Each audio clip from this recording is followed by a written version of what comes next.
Appalachian podcast. I'm your host, Billy Riddle. With me is the other host. I can't say co-host anymore because he's, like we said on the last show, such an integral part of this thing. This is as much his deal now as it is mine. It's a takeover bid. That's fine with me. We saw how that worked out in 1776. So Damn it. We'll I knew that was coming up. we'll just go from there. Simon, good to see you again. It's always good. I'm going to come out with something again. I want to roll with something that I heard this morning, and I'm going to go Yakidar. No one knows what that means. They're looking at me, You know what? That seems like a cultural appropriation. I believe it is. And I heard something this morning that just drove me up the wall. And it was about, when someone comes back from Hawaii, let's say, and it was a radio thing locally this morning. And if you were to swing around and go, aloha, you've got in the vibe.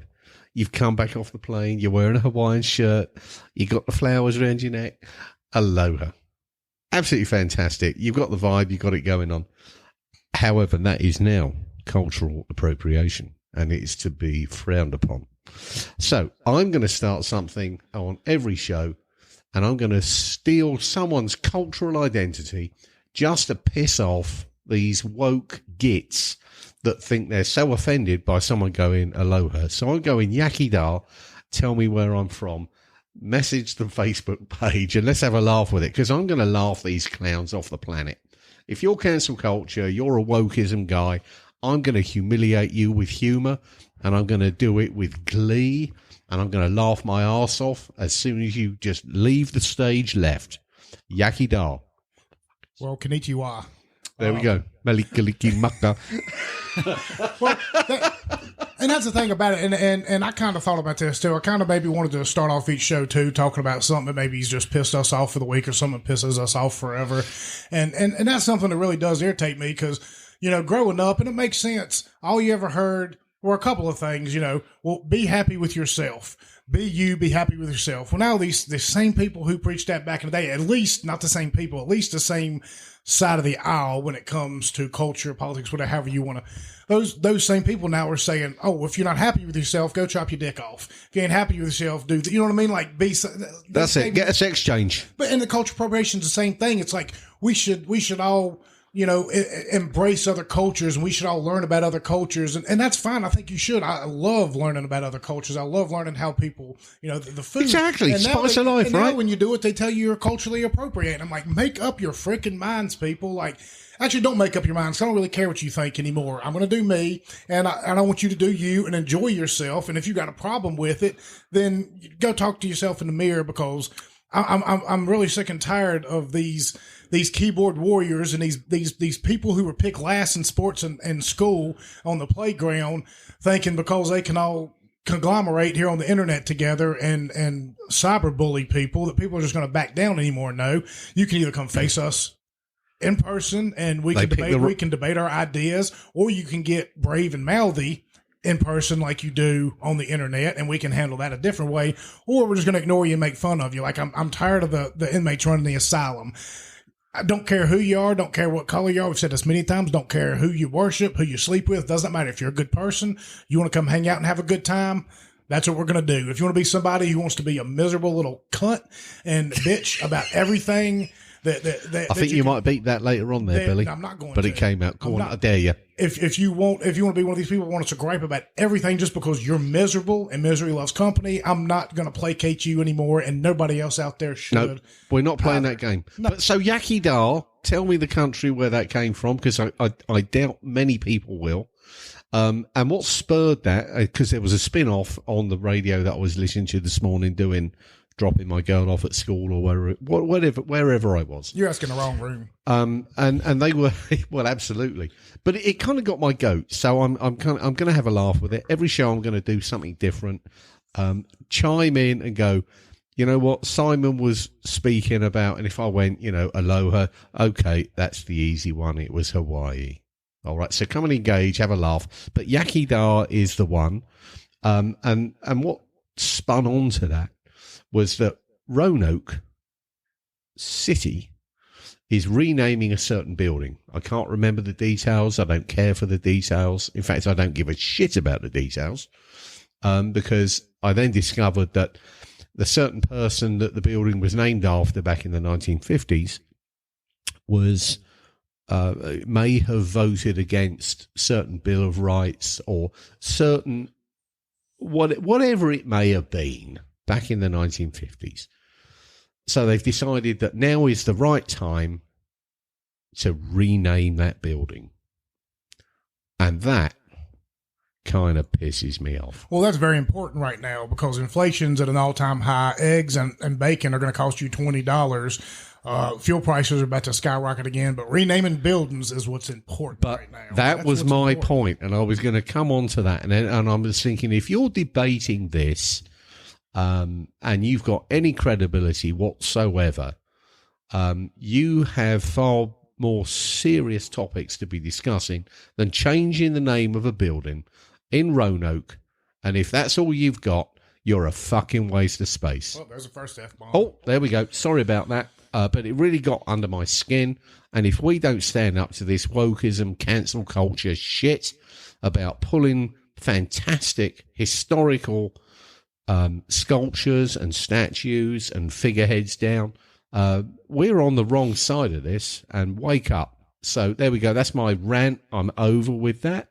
We're going to have a fun show with the folks that we got here right now. Well, I want to talk about what irritates me real quick, and I'm going to just make it really fast,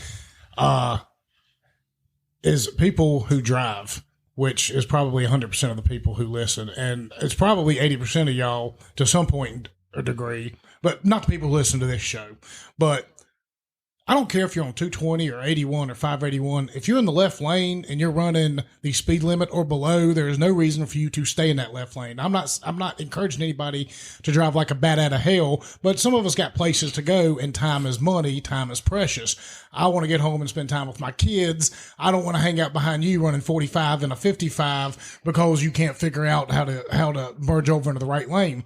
And on the flip side of that, you know, and I'm not saying I do this because I'm not going to implicate myself, but let's just say hypothetically, if I like to run 65 and a 55, 68 or something like that, and you're one of these small peckered guys in a truck 14 feet off the ground in a Dodge, because most of the time it's a Dodge, and I'm running 68 and you are riding my ass going through there, you can piss off too. Like, just have a little bit of courtesy.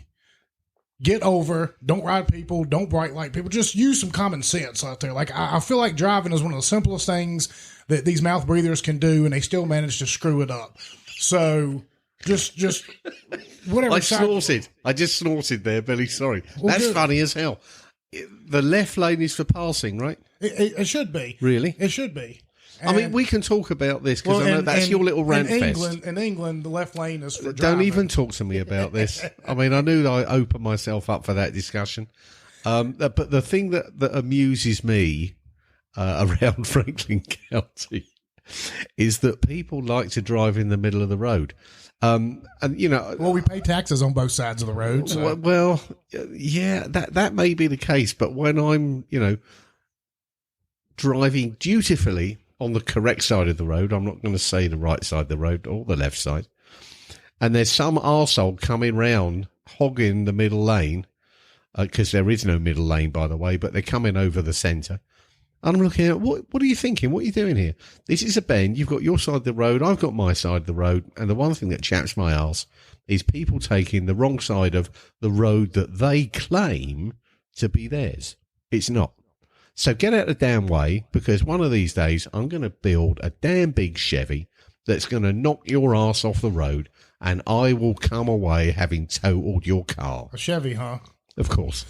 You know what? I was a Ford guy growing up just because of racing. I wasn't going to do it in a Range Rover because it's a bit too expensive. Well, and then I kind of got to be a Chevy guy. I had a Chevy S10 out of high school after I flipped my Ford, and I've got a Chevy truck outside now, and you know, it is what it is. And actually, our buddy, who, happy birthday to you right now, Amos. Oh, yes, indeed. I forgot. It's Amos's birthday. Yeah, if y'all know him, he's been on a ton of our shows, a lot of the farming shows. He's responsible for a lot.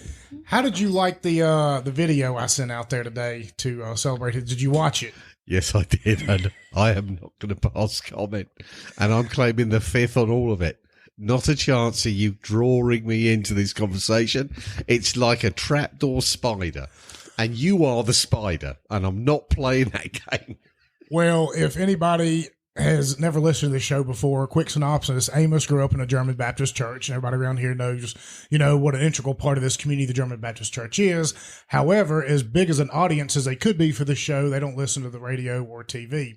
With that being said, not that you know of. With that being said, as we left last week's show, Thad was like, because I made a comment, I said, hey, between, Thad's connections, Amos, Joel, Chris, and, his family background, I said, we're becoming like a German Baptist refugee, a place right here for the show where you guys can come on here once you leave the church, and we're a safe haven for you to come and tell your stories. And they're it's phenomenal. I love it.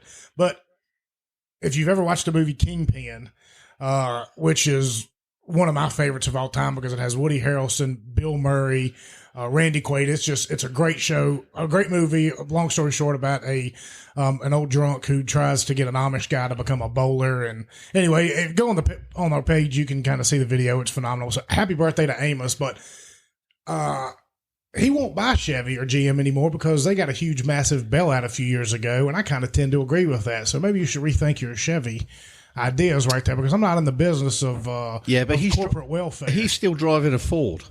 Exactly. And I've got a couple of, and Amos will be the first guy to say, there's been a few issues with that damn Ford. Yeah.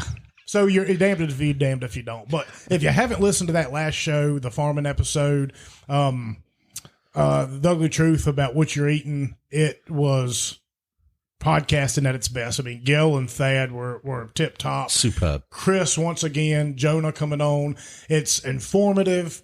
It's funny. We had a really good time with it. I mean, we collabed really good. So go back and listen to that, not only for the humor, but for the educational, and figure out ways to better improve yourself and your health and your nutrition. And like I said, part 2, we just released, today. Don't know when this show will come out. So just go back and listen to it. And part 2 was quite a bit more informative, but it was also funnier because we were a few more liquor drinks in. The jokes started flying, all that kind of stuff. And these shows, I think, have got some legs to them. I think we're gonna explore a number of topics that stem from these shows. So these are going to repeat themselves with different topics, with the same characters, to explore how we can better ourselves within Franklin County, and that's got to be a great thing. Well, and adding other farmers around here, too, to come on and kind of give their 2 cents as well. Chris has reached out to some other big-name farming families in this town because they've got some, they've got some good ideas themselves, and they've got a phenomenal history in this town and tell some great stories. So, a lot of the different farming families in this town we're going to bring in and out of here. Watch this space. Yeah, and we so pay attention. We've got a lot of great guests coming up. Our guest tonight, we're going to get to here in 1 second, but here coming up in the near future. Once again, when we're releasing these episodes, we're not sure what order we're releasing them in because we're starting to get to the point to where we're, maybe recording a couple a week to get a few in our back pocket. So we got Melissa Gayona coming on here if she hadn't already been on yet. WDBJ7. She's got a new podcast, Ignition Ministries, and she goes around to schools and stuff and is talking about, child trafficking and stuff. That's going to be a great show because I know how much me and Simon want to throw these people in the wood chipper. So we got her. Feet first. Yes. Feet first. Yes, because we want to take it slow. Oh, yeah. Like a Meatloaf song at a middle school dance. Mm-hmm. We've got the Living Proof Beer guys coming on here in a couple weeks as well. I mean, there's a lot of people out here. One more thing really quick I want to announce before we get to our guests. I put out a post here today, and if you currently have cancer or you're fighting cancer or you're a cancer survivor, go onto the page, contact me, contact my wife's email. We left it out there for her. She's doing like a 9-week seminar over there with her students at RU Carillion, occupational therapy kind of stuff. And it's going to be something where I'm in no condition to explain all the ins and outs of it, but there's some good information on the page. And I think at the end of the 9 weeks, maybe some of the people who participated in this, and you don't have to be there every 9 weeks. every week. You don't have to show up every week. You can do some on Zoom. You can, whatever you can, because we know it's hard to make those kind of commitments. But a few times here and there, if you can make it, it's going to talk about ways to better your health and things of that nature. And maybe at the end of the 9 weeks, bring some cancer survivors on this show to tell about your stories, to maybe give some hope to other people. I think that'd be. I'm actually, and I'll shout it out loud. I don't know how serious you were aware of my problem a couple of years ago. But I was diagnosed with was it stage 4 cancer, back in 2020. And I went with, Blue Ridge Cancer Care and Carillion. And there's some genius people in there. I'm not going to say, I had a fairly mundane cancer, it has to be said, but nonetheless it was stage 4 and it could have finished me off. So, I am one of the survivors and continue to be so.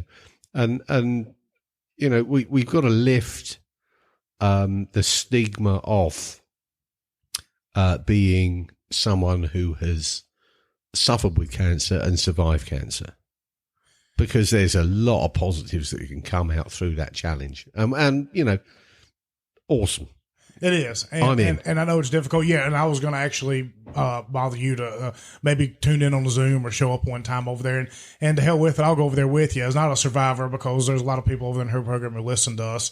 So, and I know that we've had some other guests that have fought through things like that. So it's a battle. But even if you're not a guest, even if you're somebody just listening, somebody listening wants to go over there, you're helping out these students who are going to eventually, work with other cancer patients in the future. And hey, it's all up to us to take care of each other. So find that on my Facebook page. I got it pinned. Go look at that. And like I said, at the end, I can't say we'll get everybody on here that does it. But if you want to come on here, actually, I will say that if you come and participate, and you want to come on here and share your story, I can't promise you we will get you in right away, but we will put you on the list and we will get to every single one of you if you come over there and participate. That's what I can do for my wife. So we got all that behind us. So let's get to our guests here today. This is a show we've been wanting to do for an awful long time, because I know there's a lot of people around here that like what we're going to talk about today. And today we are being joined by Ric Reeves, wrestler, and I ain't talking about high school wrestling. I'm talking about off the top ropes, body slamming, figure 4, Stinger, Ric Flair. Woo, Oh, yeah, brother. Like Macho Man Randy Savage, baby. That's right off the top rope. That's where I'm coming from. And we're also being joined once again by Carter Chitwood.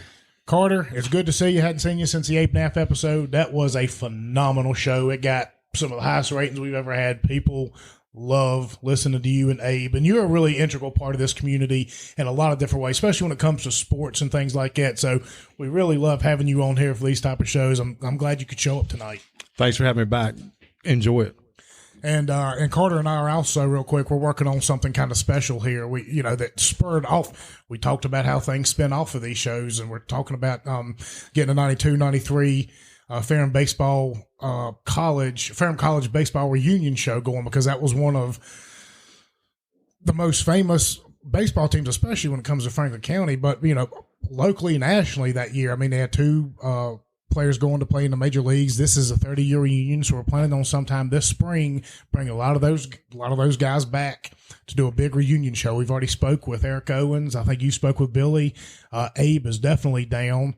Kevin Anderson, he's local around here. He's going to help out. There's a bunch of guys. Sounds like a live show to me. Yeah, that's going to be a live show, and that's going to be a show we're going to try and do with an audience. And we might not having to sell tickets for it, but Patreon subscribers will be getting first crack at that. So if you haven't checked our Patreon page out, patreon.com/getontap for only $3 a month, you get all of our episodes early. So this episode right here won't come out till next week at minimum. If you're a Patreon subscriber, you can go listen to it tomorrow. $3, you can give more if you'd like to. We take that money, we reinvest it right back into the show. We reinvest it right back into the community, and it helps ease the burden, on me, because this stuff it's not inexpensive, equipment, all this kind of stuff. So for everybody out there that does subscribe, we certainly appreciate it. We've also got subscriber-only shows, and I know Carter here is a subscriber, so he listens to those shows where Simon and I go uncut, I do apologize. Well, you know what? I don't apologize. I'm not going to apologize. It's just, it is what it is. And I'm a sailor, and foul language comes out. And when I get emotional about something, I get, passionate about something. I'm not going to hold back. And I think, that's what's lacking in so much of what we listen to from mainstream media is it's been so sanitized, it's been so bleach washed that, it just, man, I want to puke up every time I see something that comes on mainstream media because I know it's a complete sham and a lie. And this is raw. Well, there's no passion. And there's nothing there. I mean, it's just the same old shit coming out of DC. We know the game. We're going to beat it down. Well, there's no need to apologize if you're talking about something that you're passionate about and it's the truth and you're speaking from your heart and your mind and talking about what you want to talk about. If somebody gets offended, it's not your problem, it's theirs. Roger that. And I'm a firm believer in that. I mean, I say a lot of things that may not go well with the politically correct world and things, but if you don't like it, that's your problem. Don't listen to me. Yeah. But if I want to say it, I need to say it, and I'm going to tell you what I think about it. And that's what you guys do, especially on the Patreon shows. It's great. It's unfiltered. I love to listen to it. It's gritty. It's grainy. It's uncensored. And like you say, if you're a little bit sensitive of ear, you may not want to listen to it. Most of our guests aren't. You know what? I'm going to call. I'm going to call you. I'll call you out because this isn't something that you haven't heard before. Mm-hmm. All right. It may not be something that you want to put in front of your kids. I can guarantee you that much. But please don't feign being offended because that's actually more offensive to me. Is the feigned offensiveness of some of the language or passion that I put into certain subjects. So if you're going to feign that shit, I'll call you out on it. And that's as simple as that. Well, there's so many fake people in the world. I mean, they want to, just like you guys have had some issues with the Facebook page and things. People want to be keyboard warriors, have a keyboard and a phone and a, whatever, but they don't want to say things. Behind a fake a name, whatever you avatar or what the hell, they created it two days ago just to have a pop at. And I'm like, you know what? You're a complete wanker. Yep, I agree. And, I'll call it out. I don't do Facebook. I don't have any Instagram presence. I just don't. I don't play that game, so I can't interact after show with comments. Perhaps I should. Perhaps I should come out with a Facebook page that says, "Yep, this is Simon Wench. I can come in and comment with Billy, and give some of that vitriol back, because some of it deserves it." If you're going to call me out, then come in front of a microphone and do it. I dare you. Because I'm not going to intimidate you. I'm not going to cuss you. I'm not going to abuse you. But trust me, I'm going to push the limits of your opinion against ours. And if you can't handle that, shut the hell up. Well, it's funny you talk about passion. And that's where we got to get back over here to Ric Reeves, my man over here. Yes, we do. Because you have to be passionate to do what he does. You have to be passionate to get out there. And I'm going to tell you what, if you ask me to pull off half the moves those guys do, not only would I probably break half the bones in my body at this age, but if I walked away unscathed without breaking any bones, I would probably walk funny for 10 weeks. I mean, I could not do my job. That's my first question, actually. Rick, tell me, how many bones have you broken jumping off that damn top rope? Absolutely. Sorry, darn top rope. Listen, 0 so far. Oh, you're a lucky lad. I knock on some wood. Yeah, hey, listen, I'm very fortunate. I've got hurt one time in my life. I got hit by a car. I broke 9 bones at one time, and after that, I haven't broke a bone since. Again, knock on wood, but good Lord willing, keep me moving. But I will say that I took a month off, like a December, from around Thanksgiving to December. I kind of took it slow. I took the bookings I had, and but man, I got in this past weekend, back to back, Saturday, Sunday, training, getting after it, getting back with the boys. And I feel like I've been hit by a car again. That's cool. That's like being match fit. I mean, it's true. As everyone looks at me or has heard me in the past, I've played a reasonable level of rugby. Mm-hmm. And you can come in and you can train your fitness up. You're doing 10-mile runs once a week. You're in the gym 3 times a week. You're rugby training the other 2 nights a week. You play on a Saturday. And until you've done that 4 or 5 times, you feel like when you get off, you've been hit by a train. Absolutely. And when you don't feel that you've been hit by a train, You didn't go hard enough. you can then say that you are match fit. Right? Yes. No. So in wrestling, you build calluses, basically. Like, when I get slammed around, the first time when I do it again after a month and a half, I mean, even a month and a half of taking off, you lose it. It's going to hurt. Yeah. And then, you get back into the flow of things. I'm trying to travel every weekend possible.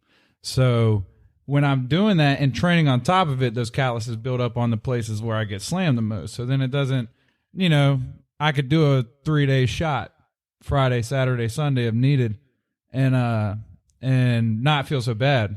Last year I did 3-day shot, 3 different states. I was in prime shape. Like, don't get me wrong, this thick Rick right now, letting you know a little bit. But hey, yeah, no, hey, I love some Thanksgiving dinner. Mama cooks good, so we're getting back right. But when I was in prime time, I was, shape and ring It was shape. business out front, party in the rear. Yes, sir, like the mullet, baby. That's what I was talking about. Yeah, That's I my could next do haircut, it. by the way. Traveling 3 different states, 3 days, taking all those bumps, Brutal. doing it, no problem. But right now, if you try to ask me, I'm getting back in shape. Birthday was 13th, 29, prime, looking fine still. Now, how sprung? I've got to ask you, because this is something that, and I'm doing this on a very selfish basis. I've come from the UK, obviously, and the wrestling thing was definitely very popular at certain points in time with the professional wrestling, and it was a great show. Oh, yeah. Right? So, and what intrigued me was these guys are doing some acrobatics off the top rope, off the corners, doing some crazy stuff, 4, 6 men in the ring. It was controlled mayhem. How sprung is that stage that it can absorb some of the injuries that you would have got if it wasn't sprung? I mean, does it give you a little bit of a cushion? It feels better than concrete. And it certainly feels better than, I was a high school wrestler. It feels better than getting slammed directly onto a high school mat, I'll tell you that. But, I mean, what people don't know is that ring it's a metal frame. It's usually, so professional WWE, Tension sprung. 20 by 20. Like, I work on anywhere from 16 by 16 to 18 by 18, depending on where we're at. Like, I mean, 20 by 20, I'm pretty sure is an expensive ring. But, yeah. You can run, but you can't bigger hide. The ring, bigger the cushion, honestly. So the middle of the ring, obviously, like, I mean, it's metal, it's boards, it's padding. It's still tough. You land on your ribs wrong, you're going to break them. Like, it doesn't feel great. We've been, like you said, you build those calluses, it helps a whole lot. But So coming into that knock, I mean, obviously the younger you are, your recovery periods are better. But how coordinated when you're doing something that looks aerodynamic? I want to say, how are you coordinating? What is it when you're doing a dance troupe? They're using another word. It's choreographed. How choreographed are some of the moves that you guys take? But I don't want you guys to spill the beans and say, well, you know what, the whole thing's completely choreographed. No, never. There's, if you're smart enough to know professional wrestling, you know what it is. But, there's some training behind it. I've done the moves that you see on a Saturday night and are in the local whatever or in a regional facility. Like, I've practiced this 150 times. I've gone. Right. I got a school. We went to school. I trained at BWC. Shout out to Jimmy Valiant, the handsome boogie woogie man. That's my mentor. And I got a head trainer there, and I put in countless hours of training with my colleagues. I got a lot of friends in the wrestling world, and like, they put their body on the line. Like, if you want to practice a backflip off the top rope and I want to land on a human being, well, there's one way to practice that, and that's jumping off the top rope, doing a backflip onto another human. And it's like, somebody's sitting there, one of my friends that I like, Like, I'll take some off the blow because, you try to, but you got to learn how to do it. And no, I understand that. And that's actually very cool that it isn't as coordinated, perhaps, as the cynical viewing public thinks it is. So if someone was to grab you in a certain way and you know that the momentum is in their favour to do a lift and slam or whatever it may be, are you anticipating that, or are you resisting it, or is this good for the paying public? And it is a show. I'll say I get what you're saying. That's kind of what makes it's what makes people stand out, and that's what I'm trying to get is if you can use your momentum in a way to where they know what you're doing and like you're setting up for it can look awesome. Yeah, it could look fantastic, and you don't have to talk, you don't have to do anything. There's no secrets, there's no nothing. That's what sets the pros apart is that they it's there. Right. They know what they're doing, and it looks so smooth. You're like, that guy just got his head took off, but man, he can still get up afterwards. Absolutely. And then still chase my ass down. Yeah, and I mean that's what sets the pros apart. I mean, so there is some serious battle damage that you can take. Oh yeah. From I've got black eyes, bruised ribs, toes, right. like doing a moonsault off the top rope, that's a long way, and like you're literally driving your foot down into mat. You don't think about your toes breaking like from a moonsault, like, but sure enough, that's the first thing to hit on impact, and your knees and elbows stay. Oh my goodness!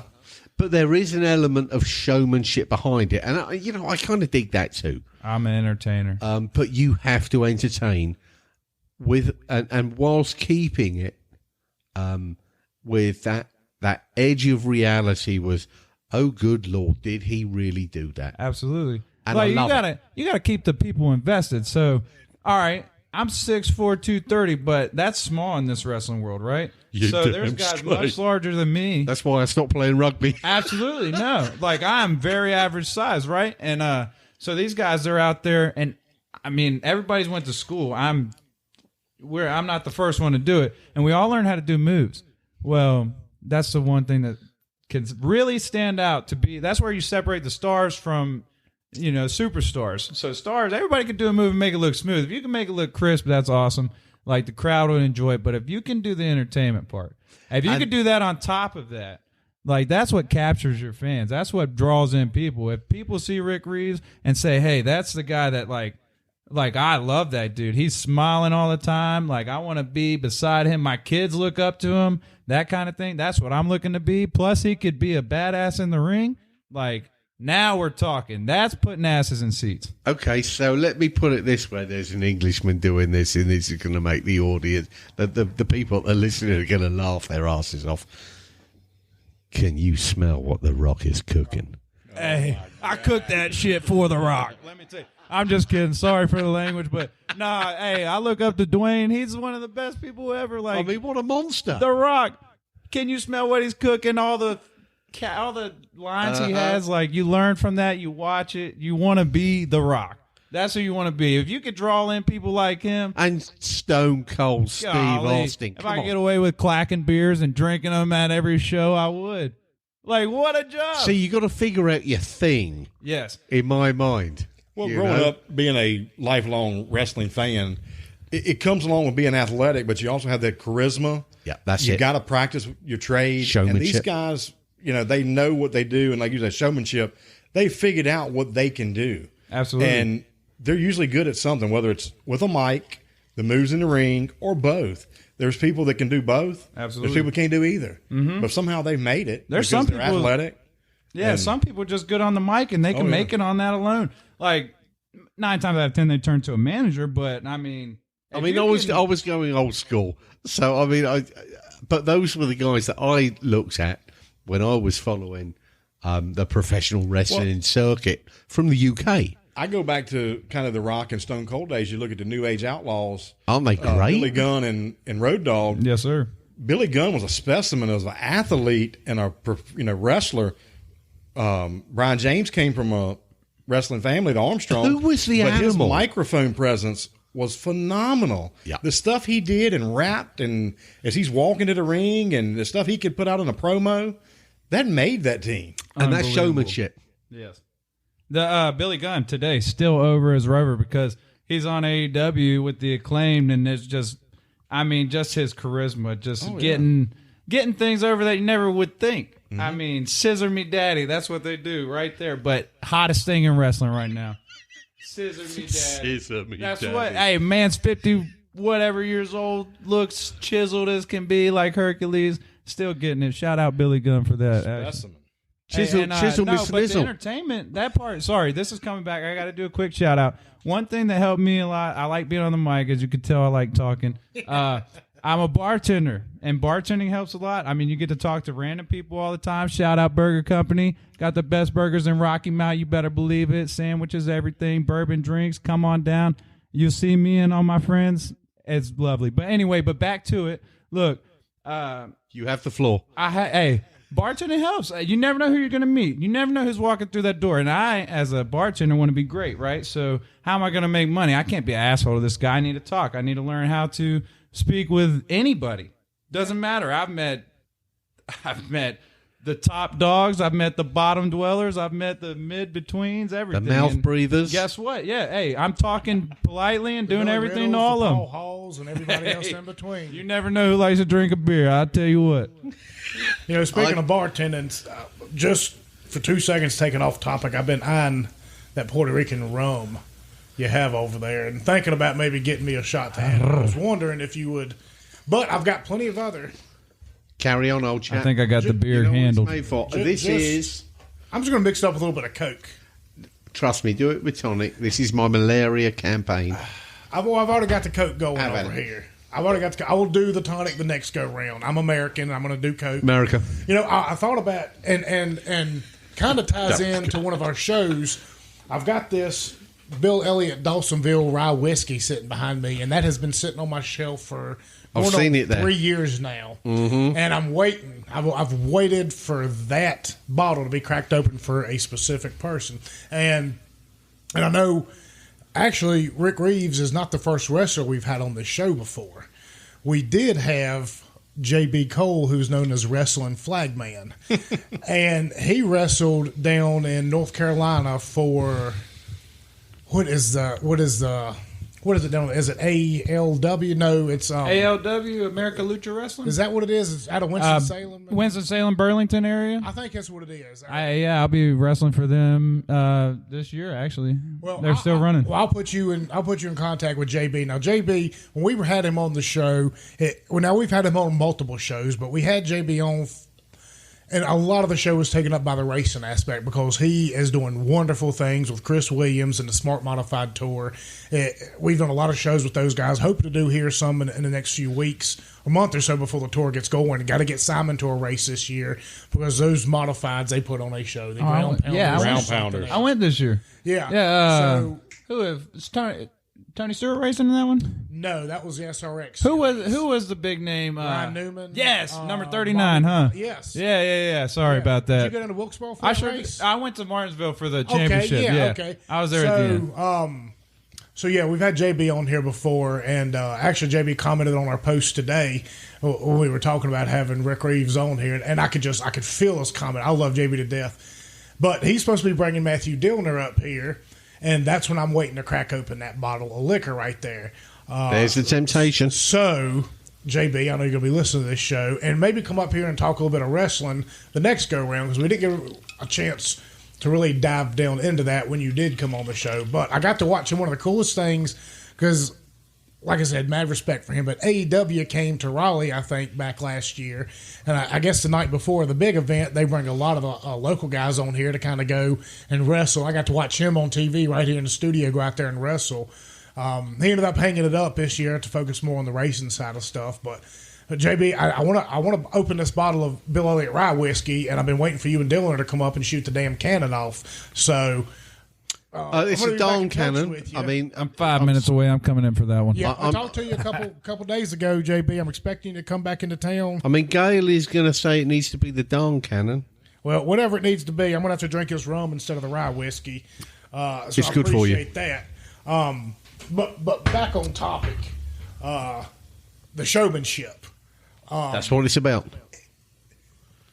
Are you the heel or are you the hero? Oh, I'm as baby face as it gets, is what they say. I'm a good guy. I can't. I don't know what it is. Can you turn though? Can you turn? Oh, give it time. Guy? I mean, maybe. I don't know. I'm too nice. But yeah, fresh off baby face. I mean, no man. You see the smile? To be come on, evil. look at this. I mean, look come at on, this. sexy as hell. Sexy as the hell. mullet, the blue eyes, the beautiful smile. Come on, I can't be mean. That's what you got to turn to. Oh, they're gonna hate it. Oh, they're gonna. Everybody love it. eventually turns for Hey, a minute. think about all the ladies and how they go for the bad guy. Oh, I got myself one. Don't worry about those ladies. I'm here for the grandmas and the babies. That's what I want. Look, I'm kissing babies, kissing grandmas, all of them. It doesn't matter. Mm-hmm. No, but He's running for office next. Oh, for goodness sake, here we go. What did we start? Did we let a monster out? The Rock and Ric Reeves 2024. hey, I will definitely He's talking want about to going into politics. put it in there. Beg your pardon? I'll run for it. Nah, screw that.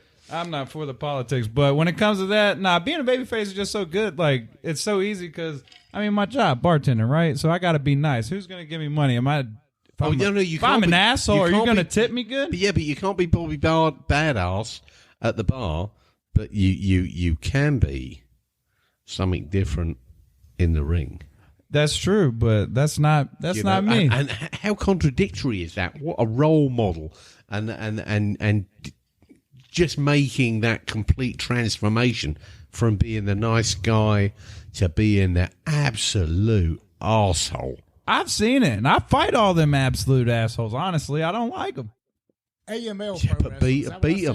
the Is worst. that what I said? So I That's actually what JB was in was AML. AML is also one. I am not currently wrestling for them, but that is that is on the list of to dos to try and get in there because they wrestle down at WrestleCade, which is a big thing for independent wrestling in Winston-Salem, and it's once a year. Yeah. It's every November, and 3 days of full on. You'll see every legend you ever thought of. Anybody that you thought of wrestling back in the day, you could think of, they're there. And there's the Hardy Boys actually went down and wrestled in that promotion here last year. They're from Carolina. Yeah, they were down Have you considered, right, being the good guy out of the gate?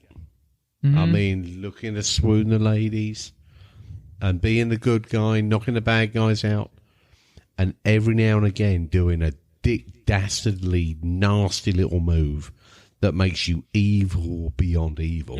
I mean, look, I'm a nice guy, but so... Come on, everyone's got to be evil every now and again. I put a punishment on people, I'll put it that way. How about that? Like, I don't take kindly to, like, everybody... All right, so last time I was out at High Point, North Carolina, this guy, me and him have a cage match coming up, right? January 29th, Sunday, High Point, North Carolina. Last time I was in the ring, one-on-one with somebody else, not even this cat, right? His name's Kane Justice. As a matter of fact, I'll shout him out because I don't like him that much. But smack talk. Yeah, give it to him. Kane Justice, listen. So what happened is I'm out there, I'm celebrating, just picked up the W. I'm holding my belt up. I'm in the corner, right? I'm exhausted from the match. Hell of a match from Oliver Sawyer. I'm shouting out everybody. Taking the glory. Either way, yeah, got to. Kid put on a hell of a match. I'm exhausted. We had a war. Dude comes up while I'm in the corner, hits me in the nuts. Low blow. And then takes my belt, hits me with it, leaves me laying, takes it in for a second, face, knuckles to my face, leave me laying, steals my belt, and took off. Haven't seen it since. I don't have my belt. And, so I believe coming up, you know what I want to do to that dude? I'm gonna throw his face into the cage. I'm gonna make an example out of it. Absolutely. I'm gonna grind his face. I want to see him bleed. Like, look, you steal from me. I don't deal with bullies. Y'all don't like. He's probably a Biden supporter too. Absolutely, yeah. And guess what? He's a keyboard warrior, I bet. When we get locked in that cage, Kane Justice. Kane Justice. Yeah. Let him know. Bring it on, bitch. Bring it on, bitch. He can't run no more. We're in the cage. Look, I'm telling you right now, I'm going to put a punishment on that dude. And I'm a good guy, but I don't like that. Don't disrespect. He stole from me. I don't like a thief. I don't like a liar. And after the bell? After the bell. In a match with someone else. Wasn't even him. He came out, attacked me, hit me in the nuts. know how bad that hurts. You don't do that in the breadbasket. You've been, hey, yeah, absolutely. Yeah. I've seen him in the locker room, and he looks like a Biden voter. Come on. Let's throw it out there. I think he's probably a trans. Oh, well, Oh dear, that quietened the room. Either way, he could get a friendly old ass whooping, is what I'm saying.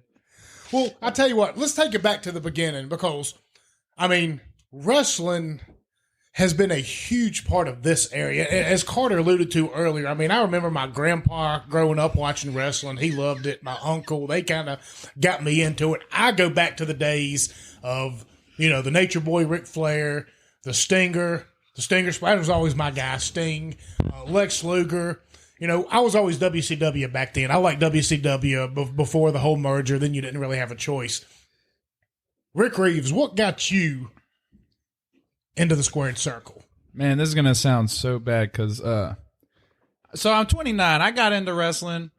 I was back in it in the Attitude Era. I mean, The Rock, Stone Cold, everybody. Yes. Yeah, My era. I was The Rock all the way. Stone Cold was everybody's dream, and I'm a kid watching this happen. I just loved him. See, The Rock was the heel back in the day. Not a lot of people remember I just that, loved but how The he Rock talked was junk the heel. to everybody. But he was one of the most beloved heels And funny. because of his persona. Yeah, Because he was so arrogant. he started out as And look how cut he was. Yeah. He presented like nothing else. Fun fact about The Rock: he started out as a babyface, like I'm talking about, smiling with all the good stuff. Like everybody hated him. They were saying, "Die, Rocky, die!" Literally, "Die, Rocky, die!" And then next thing you know, he comes out as The Rock, and he starts trash talking, and then he says how much he's sick of the fans, and he blows up. He gets huge. Like, I mean, it just takes that one thing, but It's the people's elbow. That's all it takes, brother. the most electric move in professional wrestling. Wasn't it? Absolutely. I mean, Or You get hype every time. Shine it up really nice, turn And- it sideways, and shove it up your Rudy Poo candy ass. Hell I yeah. mean, he was brilliant. brilliant. And that's why he's had such a successful movie He's got so career. many one-liners you can't even think about it. Like, some people still need one. But his was spontaneous. Absolutely. He All could off the cuff. react off the cuff, lightning sharp. The guy was razor edged. He still is today. That's the kind of people like. So if you want to go back and, I mean, think about it like football. You play football. I play college football. You watch film every day, right? You try and get better. Well, you want to watch film and get better? Watch The Rock. Watch Stone Cold. Watch people that could cut unbelievable promos. You learn how to do it. Like, they're a little bit edgy. They try and cross the line because The Rock crossed the line a few times, but guess what? He did it in a way that people accepted, and it's like, it's not cringeworthy. It's like, oh, that was hilarious, and like, oh, he got him there. John Cena started doing it. So like, when another thing, honestly, when I really got into it, because I didn't understand as much, I was 5 years old when the Attitude Era was around and stuff. I'm Okay. sorry, I was. You know what? Kiss my. I wasn't 5. You I'm want the 29. Rock, you want But the I was elbow. like 7 or 8. Either way, like, I got it, but I didn't get it yet. Like, but I've since went back and watched, of course. And so, but me, John Cena, in 2005, I mean, he was Dr. Thugonomics, not what everybody sees today. This dude was out here rap battling people, dissing them. That, when I was 14, 15, caught me. And I was like, that guy, I love him. And then watching what he did, it's like he just sucked in everybody and then became the good guy. Boom. The showmanship. Yeah. Brilliant. So I'm old enough to remember Stunning Steve Austin. Stunning, Oh, yeah. Steve. You remember No, that? Yeah. It was him and Flying Brian Perlman. Yep. They were absolutely, tag team yeah. partners. Now, I might not have watched it growing up, but I've since went back, and I wouldn't call myself a wrestling buff, but I know enough about, like, I've seen that. Stunning Steve. And if you know Steve, The Hollywood Blondes is what they were called. yeah, jorts, shaved head, bald. Steve Weiser's drinking him in the ring, but Stunning Steve Austin had a beautiful, luscious lock. Man. Absolutely. Yes, Which is I mean, hilarious. you can't even. That sounds a little Fathom bit, with yeah. how shiny his head is now. It With sounds that like- long, luscious hair. Sorry. It sounds a little bit gay there. I mean, You had to see it. You had to see the hair. Well, you're talking about the early '90s. So you're talking about hairband days. I mean, you're talking about the time when Well, hey, look no further than Chappelle episode. Remember when he was talking about Prince and they did the basketball game? They was talking about the dude on there. Everybody's like, man, that chick's hot, man. She had the new person with Prince, and like nobody knew it was a dude. That was the look back in the day. Well, yeah, you go back to the Carter wrestlers. can talk about I'd that. fit right in, baby. Listen, Listen, back in the day, you see these lives? 90% of them had a flow, man. They had some kind of long They had to, locks. yeah. You had very few that had a shaved head, crew cut style. You had LOD, the tag team. But a lot of the other tag teams and the guys had long hair. So there's more two hippie reasons style. why I decided to grow my hair out. One, because in wrestling I've always seen it, and it just is awesome. But two, the guy that gave you the headband, Blake Webb, had the best mullet I've ever seen, and I was like, I have to grow out my mullet for this reason. Like, it looks awesome. If I could have that, I could make something out of it. And sure enough, it's helped. I'm telling you, The mullet ladies is love a the hair. winner. The mullet is a winner. Yeah, Thank you. in wrestling, it's either no hair or luscious locks, and there's really no. Oh yeah, the in-between. next step is straight bald after this. That's We all we have Sting pulled to it off. talk about Sting with the spiked hair is and James. James's mullet when he gets it on. James has a good. My next step is James's a mullet Yeah, when you he got gets to. when After he this, gets I'm that permanent. on. Mine's a straight mullet. I'm permanent. Well, no, next, he's and then- permed it too. He's done the mullet and the perm. James is my hero. Well, I'm doing the mullet for my wife's sake because I know how much she appreciates it and how much she enjoys it and likes it. I know she, as we spoke about earlier, Not sure where he's the going with cancer this. stuff. Yeah, she's I'm sorry, Tara. She's a professional in a professional environment, so I want nothing more than to show up at one of her prestigious college, university events With a mullet. with a mullet. mullet and a Oh. Dale Earnhardt wife beater T-shirt on. Oh, my Lord. Absolutely. So that is Raise That's hell credit. for It's them. all about the If you don't have a showmanship. bush light in your hand, something's wrong. But hey, just like wrestling, the podcast it's about showmanship. Like I can't cut my hair now because it's a persona. It's part of Oh the yeah, show. It's part Ric of the Reeves podcast. will forever have a mullet. Exactly. So I have to do that for my wife's sake. If I just show up to one of her, one of her university events and I'm clean cut in a tie, ain't nobody going to remember me for Who nothing. the F is that guy? But if I show up with a mullet and a Dale Earnhardt wife beater on, then good or bad, they're going to remember me. You've got Absolutely. no credibility. They're going to ask her where in the hell. You've got no credibility in a mullet. In a collar and tie. But when you got a mullet, oh yeah, They know you Exactly. It's stand, rocking. They know you stand for something. got a mullet. It stands for something. That man's. Thank you. I'm glad we had this conversation about the mullet because I want to clip this, and if my wife can't listen to the whole show anytime in the near future, I'm going to clip this part out. Don't hold me responsible and for show this it to shit. her and Let let her her listen know. to it because the mullet it I know how this is going to it's- backfire. Yeah, it Tara, goes- we're not responsible. Hey, tell her I know a great person for haircuts too. Like, hey, right in town, trends. Hey, they'll take care of you. I know that's a girl. Melanie Wright, correct? Well, this lady's from my class, Sierra Philippines. She's great. Hooks it up. Got the fade on the side. You see it, high and tight. Party in the back. Yeah, exactly. So if I'm showing up to one of my wife's events, I'm all business. When I show up, Oh, I'm all man. business. But by the end of the night, I'm partying. Oh yeah. I mean, my hairstyle Like a is rock my star. life. Exactly. you So- can start up with the hair up, and by the end of the night, hair's down. You know he's had a good time. She's gonna love this. She's absolutely gonna love it. And thank you all. For I'm your all for it. I'm all for a mullet. Thank y'all for your 100% backing it. encouragement. Yeah. Yes, sir. She's a professional. She needs she needs this in her life. She needs it. She doesn't have enough to worry about right now with 2 kids and a strenuous job. She needs to worry about me embarrassing her in public, and I'm somewhat concerned at Oh, being wow. party to this whole event right now. she holds you responsible for most of my bad decisions these days. Uh-oh. And Amos as well. He gets quite a bit of that. But Amos Well, he should. somehow He should. he manages to wiggle out of He's it. quite a subliminal. bit. He manages to wiggle out of it. I'm Well, not sure that's because how. he's tall Well, he's and tall looks like he- Abraham Lincoln. and he can speak, and he's he like you said, being a bartender, being able to speak with a variety and a multitude of different people at different times in their lives, at different times of their afternoon. Absolutely. Amos is the same way. Amos can go in and talk to somebody who's a millionaire or a billionaire at the lake building a house, and then he'll go up on the mountain and hang out with Garland for the evening. Who's Oh, and that's disaster in the making. That's hard to do. Like, if you can entertain the top of the line down to like I'm telling you, the bottom dweller. It's not something I've really lived by, but like I mean, I've been at both. I wouldn't say the top of the line, but I've been at the bottom. Like, and if you know what I mean, I know how you feel at each end of life, and I'm just trying to like, if you can make someone feel like they're cared about at the moment and all this stuff, you know, like listen to them, hear them out, talk with them, and all that. People enjoy that. They really, and then they'll take to you and stuff. And if you have that aspect, like you were talking about, he has it. Like, I mean, look, that'll take you a long way in life. I tell you that. I've been thinking about something that I was going to mention earlier, and it's just come back to me. And before it fades away, I'm going to share a little story about one of the most dastardly deeds I committed playing rugby. And I'm not necessarily proud of it, but I think it's funny as hell. You got to figure, and you may not understand rugby, but we would pick a side that would be appropriate for the side that we were going to be playing that week. And there was a certain side in England that was just a nasty bunch of town folk, mouth-breathing, slack-jawed, nasty bastards.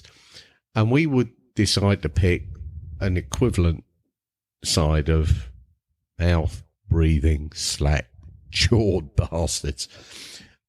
And invariably, I got picked in that particular team to represent the club at the highest level. And we knew it was going to be a punch-up. We knew it was going to be a bloodbath. There'd be subtle punches thrown, raking with studs, elbows, knees, you name it. So I thought I needed to up that game a little bit. And I'm sure this happens in the wrestling ring as well. It's just like, what can I do to gain the advantage? Well, I don't know if people are familiar with deep heat, the muscle heat relaxant kind of thing. Well, I decided that I could use that as a weapon. Oh, no. And I was in the front row of scrummages in rugby. And I for this particular team, and I remember it well, I put a great big dollop of this white, thick, Vaseline-type, heat-seeking, intercontinental ballistic cream underneath the flap of my sock. Just in case. Just in case. I love this. So, anyway, needless to say, we knew the game was going to develop into a complete brawl. Okay. I was getting punches coming through the scrum, just coming from everywhere. These guys were complete heathens. And I decided I'd had enough, and I thought I was going to do something about it. So anyway, the next scrummage comes down. I'm holding on to my two hookers. My two props. I thought you were playing rugby. I am the hooker. I'm joining this sport. My two props. I love. So we're about to engage in the front row clash. I thought we got in some other kind of scrum there for a minute. I was getting really excited over here about this. Well, I'm sorry, you got us all excited over here. I'm sure you perverts. You said it. You said it. Yes, I did. You're in America, Jack. We clashed down a couple of headbutts here and a little bit of grunting. And he's grunting? I mean, we're getting to some really sexually. Oh yeah, very sexually perverted stuff here. I'm hot and bothered over here. I'm just letting you know. His head is pretty much on my shoulder, face down.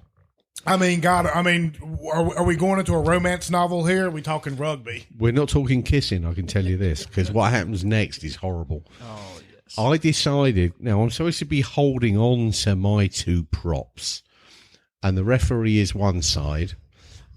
The side that he can't see, I slip my arm and grab underneath the lip of my sock a great big ball of this deep heat Vaseline stuff and wipe it across his eyes. We're talking like icy hot. Cream and Jeezy that we used to have in high school training. Yeah, Bengay. Okay, here we go. Absolutely. It was a dastardly move on my part, but it was brilliant and at the genius. Time, no. Well, I thought it was a genius move because he had it coming. I put my arm back round my prop and carried on as though nothing was happened. He was screaming for his mother. He left the pitch. I mean, just distraught. He had to leave the pitch. I'd wiped this nastiness across his eyes. He left the pitch, screaming for his mother. However, everyone knew that you did it, that I had done it. That was what I didn't calculate. That I came off that Those pitch. silly variables. Every time I hit the ground, studs across the back, studs across the stomach. Oh, you paid for it. Oh, I paid for it big time. But you know what? Watching him scream off that pitch asking for his mother Worth it. was joyous. And it's the dirtiest thing I've ever done on a rugby pitch. And strangely enough, like that, I mean, I'm proud of it. so I luckily have not been a part of any kind of story like this, but like in wrestling, if you're not doing what you're told, and whatever, if you want to go off beat and start beating to your own drum, well, the vets, they could put you back in your place real fast. Wrestling is, you see how it is. Contact's tough, and it could be a lot tougher if you want it to be. And you go ahead and do something dirty, or receipts will be they are kept and they are thought of. I'm one of those guys that my ears are open, my mouth's shut. I sit in the locker room and I just, hey, whatever you need, I'm there, brother. Like, yes, sir, no, sir. But there is some instances where, man, if you get off kilter, you can be put back in your place pretty fast. Like, sure. And it was a lot worse back in the day. I'm sure, 2023 is hard to get away with stuff like that, obviously, but it's still wrestling. It's still tough as hell. And yeah, I try not. I listen to everything. You know what I mean? I try and just do my job, be in my place. You have a lot of egos in that locker room, just Oh, like you yeah. have anywhere else. And I tell you what, and this is a shout out to another podcast. I don't know if anybody ever has heard of this or listened to it, but there's a show I listen to.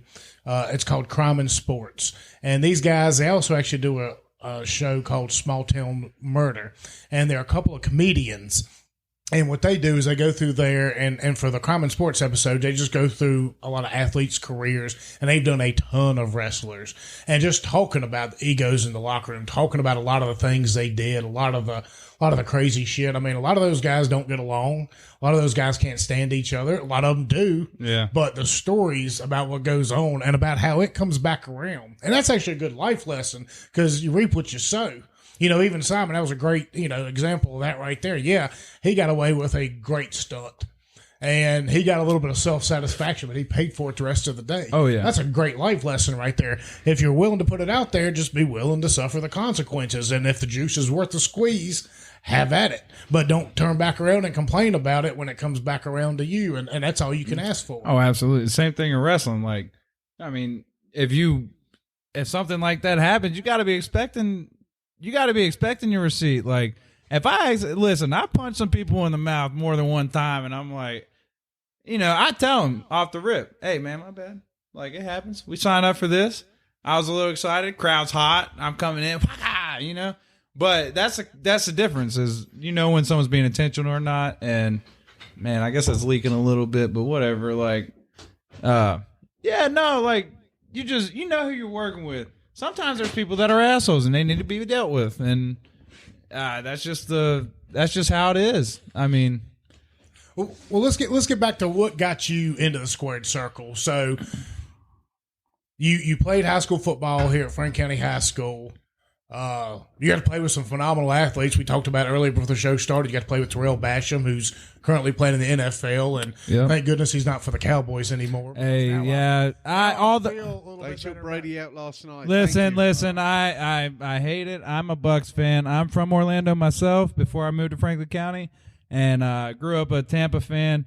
I was glad I could cheer against the Cowboys last night, but then we lost, and it is what it is. But yeah, no, Terrell, great guy. Love him. Grew up together. Like, shout out to him as well. I have to say, as an Englishman, and it's disgraceful, I played for a team that was hated in the UK, a bit like the Cowboys.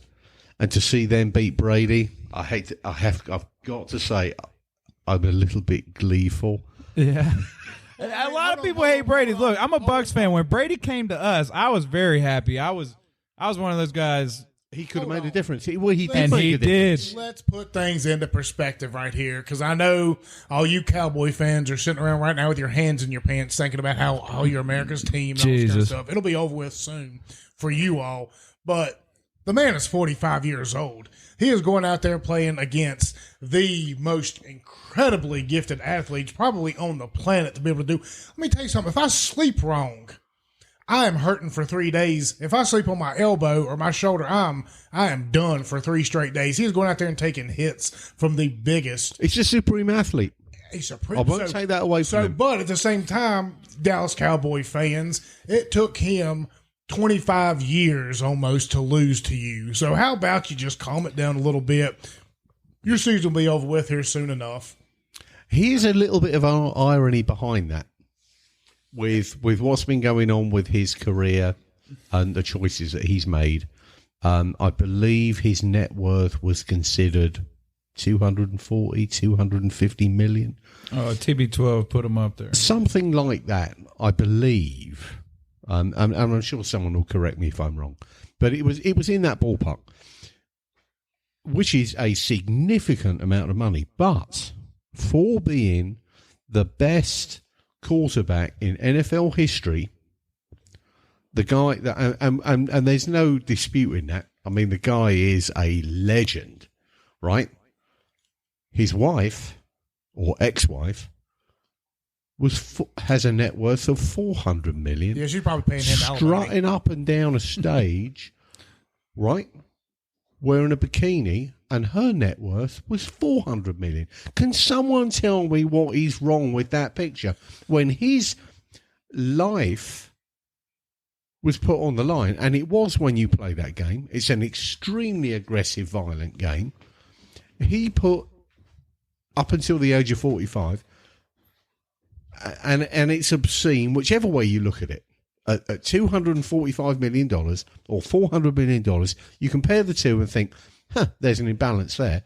Or we can swing around and look at it and go, he's a professional football player who's earning or has earned $240 million. And that's not to say he's not going to get this now even more in endorsements, advertising, all that good shit. There's something wrong here. Well, I think there's something wrong with both of them making that kind of money when farmers. You're damn straight. That's my point. Right now, farmers are struggling to make ends meet, and they're providing you with the food you eat every single day. But that's a different. That's a different conversation. I was just making that point. I was dropping that bomb. But in the context of this discussion, and Carter, you could probably speak on this as well as I could. Tom Brady, for the longest time, actually took pay cuts in New England. Yes, he did. With the expectation that the New England Patriots would take the money that they saved off of his pay cuts because, as you stated, improve the team. As you stated, his wife had tons of money. He didn't need it. And New England continuously put together lackluster teams and never gave him any weapons. It's odd. The best weapon they ever gave him was Randy Moss, and they never won a Super Bowl with him. Was Belichick, and how much was he paid? I'm not really sure. I don't know about all that kind of stuff. I don't know what Belichick was paid, but I do know that. But he's still got 7. I tell you what, Tom Brady has never been the highest paid quarterback in the NFL. I don't think he ever has. I don't think he has. He takes pay cuts. Yeah, to build a team around him in New England, never built a team. Now, that's why he left. And I respect him enormously. And don't think it's over for him yet. Oh, no. Think it's over with him. I love Tampa. I'm going to say Tampa next year. He might find his way to San Francisco, and he might win another Super Bowl. I'm going to say a Tampa fan regardless, but I do like Tom Brady. I appreciate him bringing us a Super Bowl because we did do what New England did. We brought in everybody he wanted. We won a Super Bowl, shout out. And but after that, I don't know, Las Vegas, look, he's got Josh McDaniels out there. Who knows? He's got a few. I don't think he's going to play with Tampa, unfortunately. He's got to have protection. He's got great weapons in Tampa. They have a pretty good defense, but even the best quarterbacks need an offensive line. Sad season. Even the most elusive. I'll say 2 things. Did he sacrifice his marriage for his career? I don't think so. I think when people She's been seeing the tennis coach for the last year and a half. That's been over for a while. No, I'm not. I'm just kidding. I don't know the real deal, but I think people in those positions both should have an understanding of what they do, and I don't think him coming back for one more year was the end all be all. I don't think that's what the straw that broke the camel's back. I was just making a comment, and the other comment I was going to make was if you don't think Mahomes is a genius beyond Brady, I think we've got an issue because that man, I think, is going to set some records if he can maintain his health and his he'll never catch the ultimate record. I think he is going to. That's the hardest thing to take into account. Nah, he's a great quarterback. I do agree with that. I mean, I think Mahomes is incredible. I think he's superb. To stay healthy for 22 years. But can he stay healthy? Missed 1 year because of an ACL, and they still made the playoffs. They missed it. They did. They went 10-6. You're right. They missed the playoffs. Should have made it with that record. Matt Castle, and they still had Randy. Yeah, you're right. But that's incredible. Yep. I'm saying I rate Mahomes over Brady any day of the week. Athletically. Absolutely. But currently, absolutely. But upstairs and where it matters, though, he will never catch Brady in the rings. That's hard. I mean, that's 20 years. One of the reasons he won't is because Joe Burrow and got Josh 20 years Allen to do it. Are both in that division, or both in that conference. Well, Mahomes will never play till he's 45. No, you won't that's find, hard to do. Many other quarterbacks or anybody will. Unthinkable, really. Now, so in that respect, Brady is in fact unique. Absolutely. That he's been able to do it. I mean, in football, it's more than LeBron. He's not a scrambling quarterback. That's an NBA career in the NFL. Yep. The scrambling quarterbacks are not going to make it. And that's what Mahomes is not. He is not a scrambling quarterback, but he scrambles quite a bit. Now, a lot of the plays he's pulled off, like Mahomes be going down the field and he will just flick an underhand pass, or he'll just flick a pass. But those things like that his athleticism is above Brady's. Don't get me wrong. His athleticism. Well, his vision, actually, this isn't his athleticism. To me, this is a vision. When you have the vision of the game that Mahomes slows down, to me, he's got a perception of the game that beats Brady hands down. Well, how can you say that when the man's got 7 Super Bowl rings? He's earned that over how many years? I'm not saying that Brady wasn't brilliant. He was clinical. I'm saying that Mahomes is brilliant and brilliant. He is. I'm not going to take that away from him, but to put him because I'm a Chiefs fan, so kiss my ass. Okay, well, now it's starting to come out now. Hey, no, but if Mahomes wins a Super Bowl this year, I mean, 2 Super Bowls, and he's been in the league for 4 years, 5 years. No, that's up there with the top of him, that's for sure. And, I mean, he's a top dog, absolutely. You can't take that away from him, but... How in the hell does somebody from the UK find the most middle America football team to root for? Why not? Well, I just want to know. I'm just kidding. You got to remember who I played rugby for, how long I played rugby, and understanding the perception of a game makes you so superior because it can take you a lifetime to learn the intricacies of a game and to be able to read a game. And I got that late in life. And I would say I can see Mahomes has that off the blocks. And there's a lot of quarterbacks that look like they're doing the right thing. Josh Allen, absolutely fantastic season. You can't knock it. But when you see how Mahomes reads the game, he is so far ahead of it that I just recognise not just the ability of the physical way of winning a game, but how he can anticipate in the last 2 minutes. You give Mahomes 2 minutes, your pants have just been pulled down. Well, remember last year, that Kansas City Buffalo game, you gave them 2 minutes, and I think in the last 2 minutes there was 3 scores. Mm-hmm. I think Kansas City scored twice. Unreal. I mean, what a game! Game! Probably the greatest. And kudos to both of them. And this is why I like both of them, because Mahomes was a cast-off. I think he played for Oklahoma or Texas Tech. Texas Tech. That's who he ended up with. But I think he was like a backup or a third string guy for maybe Oklahoma, one of those schools. Carter might be able to know that or look it up. And Josh Allen, coming out of high school, sent letters to every single Division I college in the country, and the only college that sent him a letter back, I think, was the one he ended up at, which was, I think, Wyoming. That's the only college, and he went there, and he worked, and he worked, and he worked, and he worked, and now... Well, yeah. And my buddies... now look at his I got stats. buddies from college that are huge Bills fans. They're going to love this stuff. But, I mean, I have mad respect for both of them for being people who were casted off in college and have turned themselves in. And Joe Burrow was a cast off in college. He was like third stringer at Ohio State. Mm-hmm. I mean, look at this stuff. Transferred to LSU, and the next thing you know, guys who are first round draft picks, they just bust and bust and bust. It's another example of how you don't take everything. You don't judge a book by its cover. There are so many people out there who work and work and work and find a way to make it happen. They're not the glitz. They're not the glamour. They're not the guys who go show off in college. And you know, most of the time, the guys who dominate in college at quarterback end up busting in the NFL because, I mean, when you got an All-American NFL offensive line in front of you and you got all day to throw the ball, when you get to the NFL, everybody's an NFL offensive lineman and everybody's an NFL defensive lineman. I see something very different with Mahomes.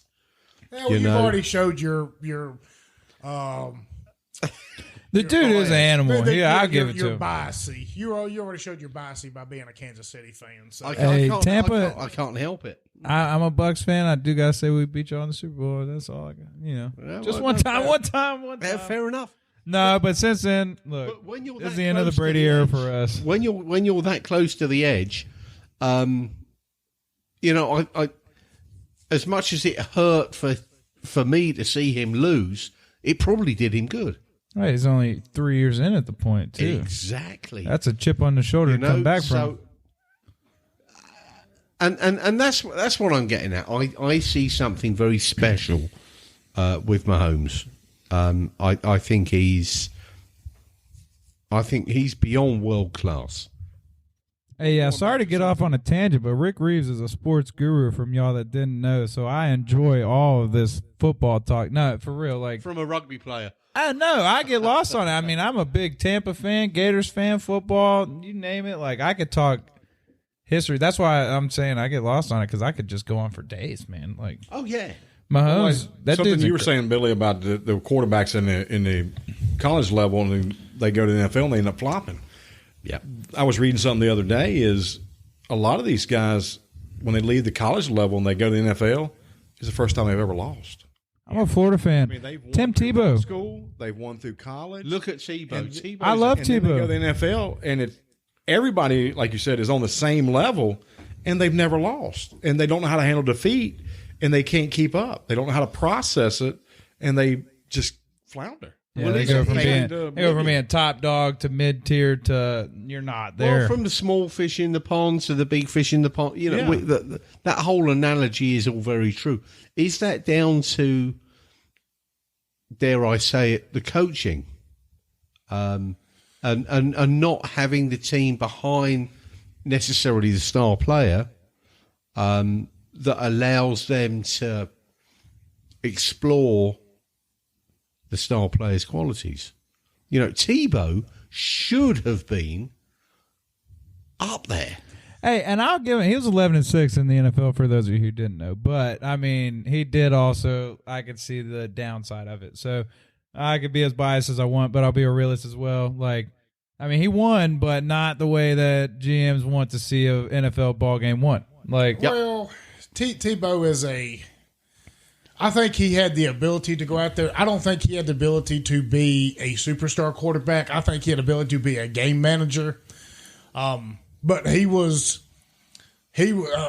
everybody was put off for you know, his religious beliefs and everything, and then everybody turns around in the same breath and kisses somebody like Colin Kaepernick's ass for the same exact thing, just on a different level. And both of them are essentially the same kind of player. You put a good enough team around them, put enough coaching around them, Tebow's going to find a way to win. Tebow is going to win in life. Colin Kaepernick can kiss my ass. Well, I'm not a fan of him. He did go to the Super Bowl. I'll give him credit for that. But you saw He knelt in front of the flag. That motherfucker can kiss my ass. Hell yeah. Fair enough. Hey, that's from an Englishman. That motherfucker can kiss my ass. San Fran did have an incredible D, but yeah, they did make it. I'll give them that. They did. I mean, but you saw what happened after that. Once they figured him out, and he was nothing after that. And that goes for so many quarterbacks. Once you figure him out, I actually thought Lamar Jackson by this point in time would be figured out, but he still somehow manages to find a way. We'll see how it goes. Mahomes hasn't been figured out quite yet, and I think that gives him some credibility. He could do so much, you can't figure him out. But yeah, I'm like you. I love this stuff. I love talking to sports. I don't know how we got off on this tangent.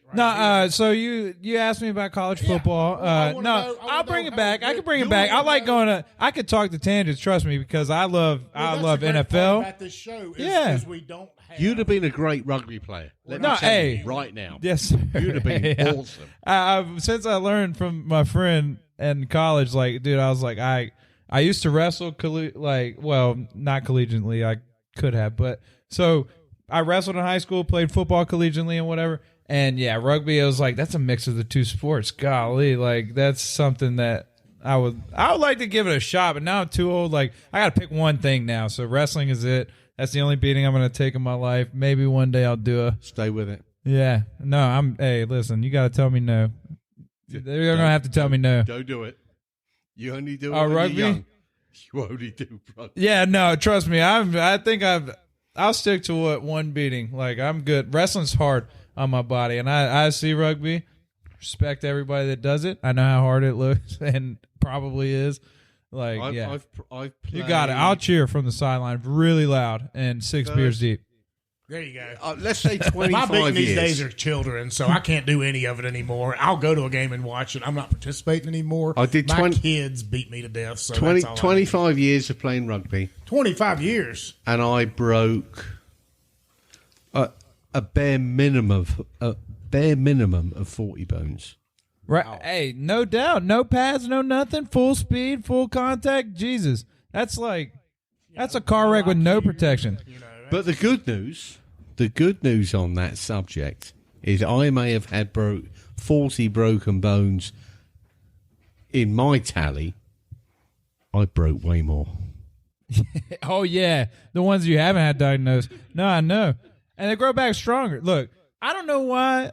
Like, I look forward to the kind of stuff that I do now. Like, yeah, wrestling, you're putting your body on the line. Like, I got a cage match January 29th. I'll reiterate it. I'm going to say that date all the time because I'm looking forward to putting a hurting on my brother. But I'm looking forward to, if I got the chance to jump off the stage and put a hurting on him, like off the cage, not the stage, the cage. Let me say that right.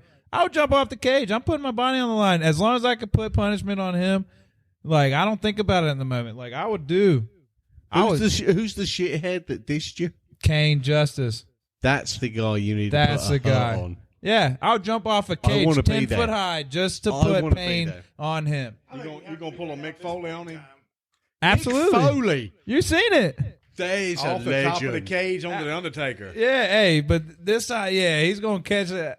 I'm telling you, any kind of punishment I could put on him, I'm willing to put my body on the line, and that's like, I'll stick to the one thing I'm doing, but yeah, I'll put my body at risk for success, really.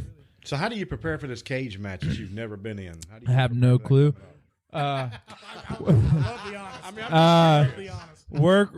Work out really hard, get your body right. Other than that, I mean, you got to be a tough SOB. You got to be able to take punishment, be like willing to accept it, because that cage, I mean, is unforgiving.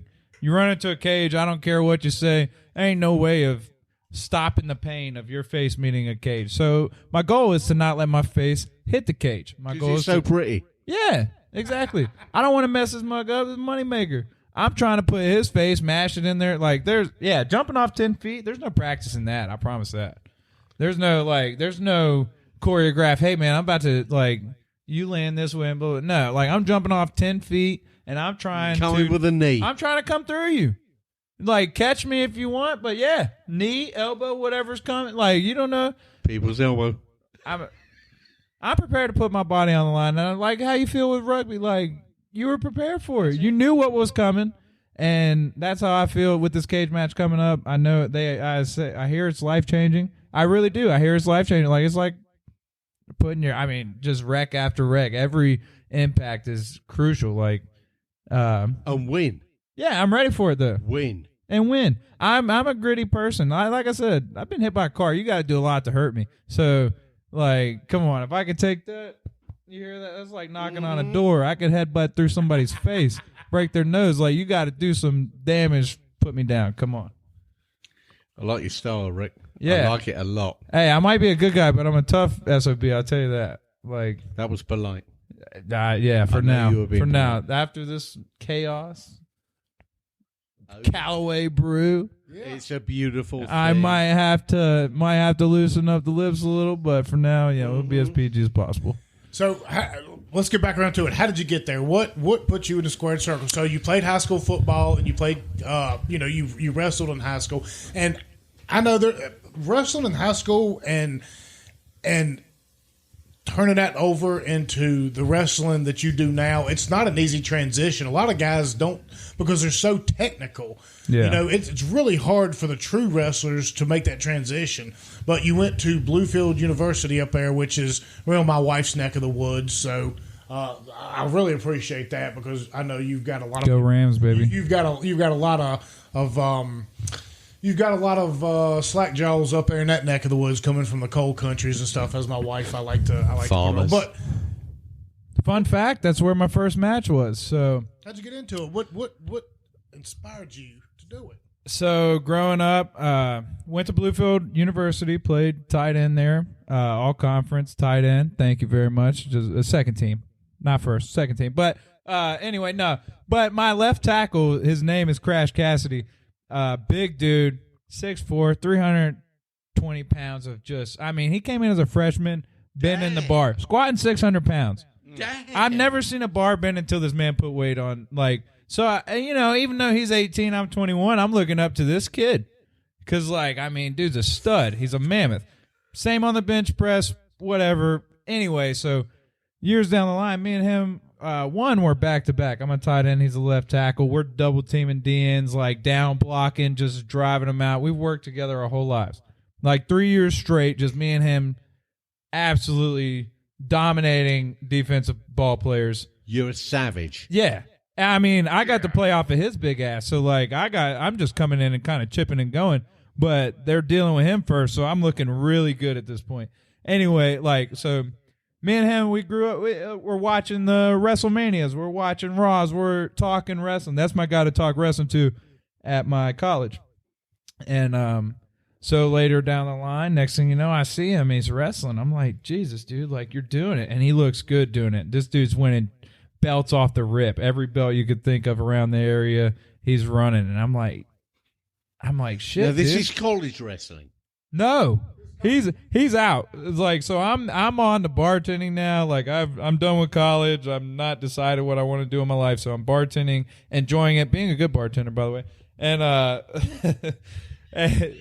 yeah, I had to say it. No, I was a partier back in the day, but no. So now I'm bartending. I'm seeing him. I'm like, dude, that's awesome. I'm still athletic. I'm 6'4", I'm 230. I can use this, and I've loved wrestling so much in my life and just wanted to be a part of it and never had a clue how to get into it. So I'm like, dude, what did you do? How did you become what you are? And he told me, he said, come on down to BWC. It's at Boogie's Wrestling Camp, and Jimmy Valiant, Boogie Woogie Man. the Boogie Woogie Man, greatest wrestlers of all time. absolutely Hall of Famer. He's a Hall of Famer right here in Allegheny and in Shawsville. Yes, sir. I want to get him on the show. Yeah. We can make it happen. I tried to find him on Facebook, but there's about 20 different Facebook pages under the school name. So I don't really know how to get in touch with him. Trust me. Yeah, there's a lot of. I get it. But me and you will work on that. That could happen next weekend. Honestly, Boogie's open like that, and he is. You want some conversations, some stories. That's the brother to do right there. Oh, yeah. Hey, I promise you, no, I'm I'm one of Boogie's boys now. I put in my time there. I'm about to, luckily, I'm about to become an instructor here soon in September. So, but yeah, so if you want to make that happen, but I've learned from the best is what I'm getting at. And Crash started there, and I said, Crash, man, like, what'd you do? So this is COVID year, 2020. So I go in and Fuck COVID. yeah, fuck COVID. Obviously, I'm wrestling. Like, I'm wrestling against other guys. There's only like 6 people and this at Boogie's at the time, and now it's popping. Like, but during COVID times, it was a different story. Like, you're wrestling other humans, and nobody knows about this disease. It's kind of whatever. With a mask. Hey, I trust my immune system. You know, some people wore a mask anyway. But either I got a lot of work in, and it was a blessing, honestly, during COVID, because now there's 25 people. Buying ring time is hard. So when I started, there's 5 or 6, and out of those 5 people, 3 of them are instructors. Not quite the numbers, but you get it. And so I got a lot of one-on-one time. And so I came along kind of quick. The high school wrestling helped out a lot because I use that style. Like, but you got into it kind of late in life, though. I did. 28 years old. 27, I guess, when I started. Just turned 29.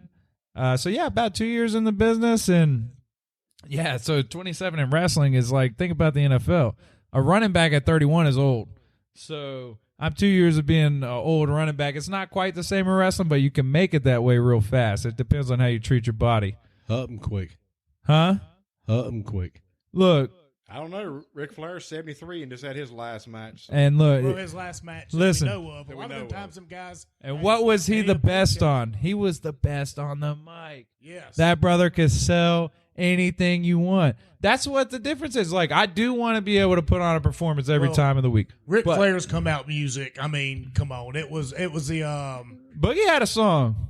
Yeah. He had a country album. Like, no, you use this platform, you do what you can, and people love Ric Flair, and they love the Boogie Woogie Man, and they're like, because Ric Flair was a heel. But yeah, was still beloved. He was that everybody loved. Him. He was maybe the greatest heel ever.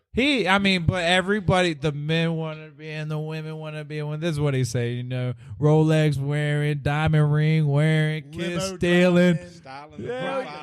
Everybody knows it. And who didn't want to be him? Who didn't? He was that guy, and still is to this day, honestly. But so the nature boy. Yeah, you got to use that. Be the guy that everyone wants to beat. Yeah, and then the less work you can do in the ring, the longer your career could last. So long. Like, if I love cage matches, and I'm ready to put an ass whooping on brother. But look, if I could have 3 cage matches in the next 10 years, I'd probably feel a lot better on my body. Like, I will do whatever it takes. I promise that. But look, if I could get along, talking. I don't know if anybody knows MJF. He's a current AEW champion. He says it the way I say it. Look, I'd rather get paid by these people to entertain you. Like, pay me to fight, right? So get paid to get paid to be slayed. Yeah, I'm taking on everybody. But I'm going to say I don't know. I want these matches to be set up. I want them to be ready to go. And, yeah, pay me to do it. Well, I think it's funny. I mean, and it's all about how life comes at you fast. You don't start until you're 27, 28 years old. And, and that's kind of how this show happened is, I like the wrestling aspect. I don't watch it anymore. I loved it growing up as a kid. And we're going to get into that because I want, before we get off here tonight, we're going to have that conversation. But, I enjoy the wrestling, and I know how important it is to so many people around here. I know how many people enjoy it. I know that people pack out the YMCA. And Simon and I we were down there at the Burger Company, Rocky Mountain Burger Company.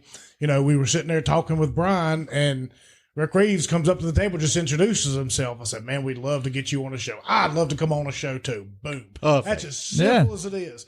As simple as it is. And and then I started kind of following around a little bit. I got the headband and everything. I see him in Walmart giving me a woo. One time my wife was like, who in the hell is that? Shouted across the Walmart. My wife was like, who in the hell was that? I was like, oh, that's old Ric Reeves right Hell there. yeah. He'll be at the house soon enough. But, it's funny how the world works. It's funny how things come full circle. And I got to tell a little story on this. Do it. All right. So this is coming full circle and stuff, right? So Ric Reeves is I went to college. I got a college roommate. His name's Nick Ratliff, one of my best friends in life. And So me and him, I mean, this whole wrestling thing, right? Like, all right. Ric Reeves is my wrestling persona. I got, my name is what it is. And, but Ric Reeves came about from me and my college roommate, right? We're sitting here and I've played every WWE 2K game coming up across my life. Like if it started in 06, SmackDown versus Raw, that's when I had it, right? I grew up on the 64. Exactly. Like, and before that, the Nintendo, the WCW games, all that. I can't remember the name that was the hot one, but I had it. Like, I know I had all the wrestling games on the 64, all that. So in college, me and my roommate, 5 years together, basically. Like, I think it was 4. I was there 1 year before him, but regardless, I'm not a very creative guy, so we're going through, and we made the same guy on WWE 2K career 4 or 5 years in a row. What was his name? Ric Reeves. Well, my roommate came up with that. I'll give him credit. I got to give him a little shout out. And I was like, dude, I don't know what I want my name to be for wrestling, right? So I don't want it to be my name because, just messages and social media and all that, whatever, regardless. But so I was like, hey, man, can I use this? I mean, we've used Ric Reeves for 5 years in a row. We had a dual account. Everybody go in there, like, if you win a title, whatever. It doesn't matter. Like, dual account, we work on it. And that's how Ric Reeves came about. It was just me and my man. Like, we had a video game that we used to play every single time. And I brought Ric Reeves to life. I asked him permission. He graciously gave it to me. And I appreciate the hell out of it. Like, it's just that small thing in life that we did back in the day that, like, now, like, who knew? I didn't know I was going to become a professional wrestler. I did not know that when I was back in college. I did tell my dad at 21 I wanted to be, but he was like, hey, man, like, try and look for something a little more realistic. And now after COVID, I said, you know what? Like, this world could end in a second. I'm going to do what I want to do. And it makes you happy. I think I could be a professional wrestler. I could kick ass in this world, and I am, and I'm doing it. And hallelujah, brother. Huh? That's what you got to do. Yeah. If you think that you can make a difference, do it. I can. I think Ric Reeves is something that people, like, I could be a role model to kids. I think that if you want to be someone to watch, like, if you want to see your dreams be followed and actually go crash it and do it, like, watch Ric Reeves. Like, that dude started, you can see, and if you know me in life, you can see from where I've came to where I am. And it's like, dude, I'm a light switch. Like, I used to be, some people could call me a piece of crap. Like, honestly, I wouldn't say that myself, but hey. I think Brian described you as, and I think I'm quoting this, as an animal. Yeah. He said he is an animal. I'm a loose cannon. I'm an animal. And that's the truth. Like, that's great. I love it, but some people look at it one way, some people look at it the other. I appreciate the people who look at it in a positive way, but it depends on how you use it.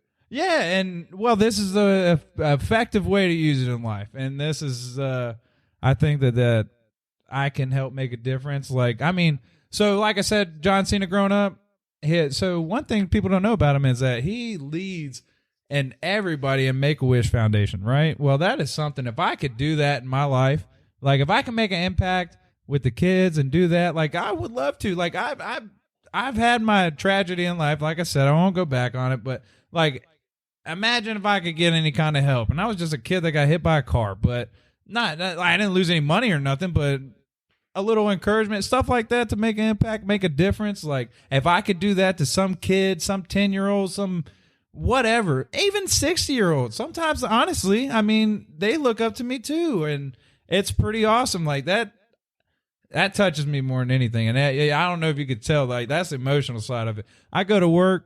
I'm sorry to keep going, but I'll put it this way.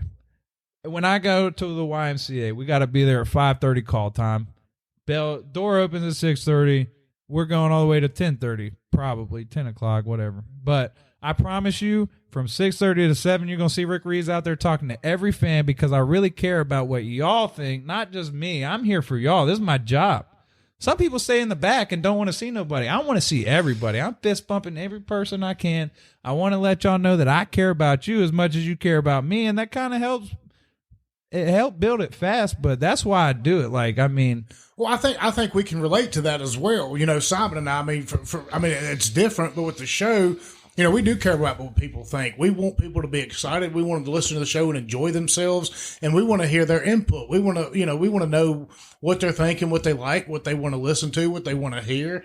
I mean, when you're in that spotlight, regardless of how big or how small it is, at some point in time, you have an obligation. And at this point in time, your obligation is to make people happy, is to make people, is to entertain people. Yeah. And we kind of have the same path to that degree. And that's why I think I can relate to you really well. I went to college originally to be a teacher, and, I kind of changed it up, and now I have a degree behind me in political science. Well, the most important thing I ever did in college was party. And and immediately outside of school, my mom was like, "What are you going to do with all of that?"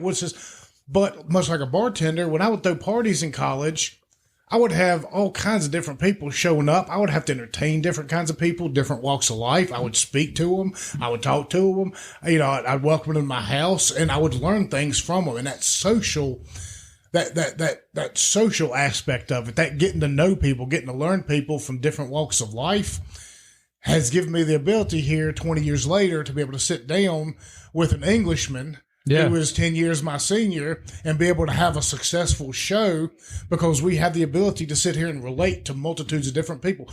This piece of paper on this wall, from the outside is the biggest, actually not this. You're looking at all my wife's accomplishments right here.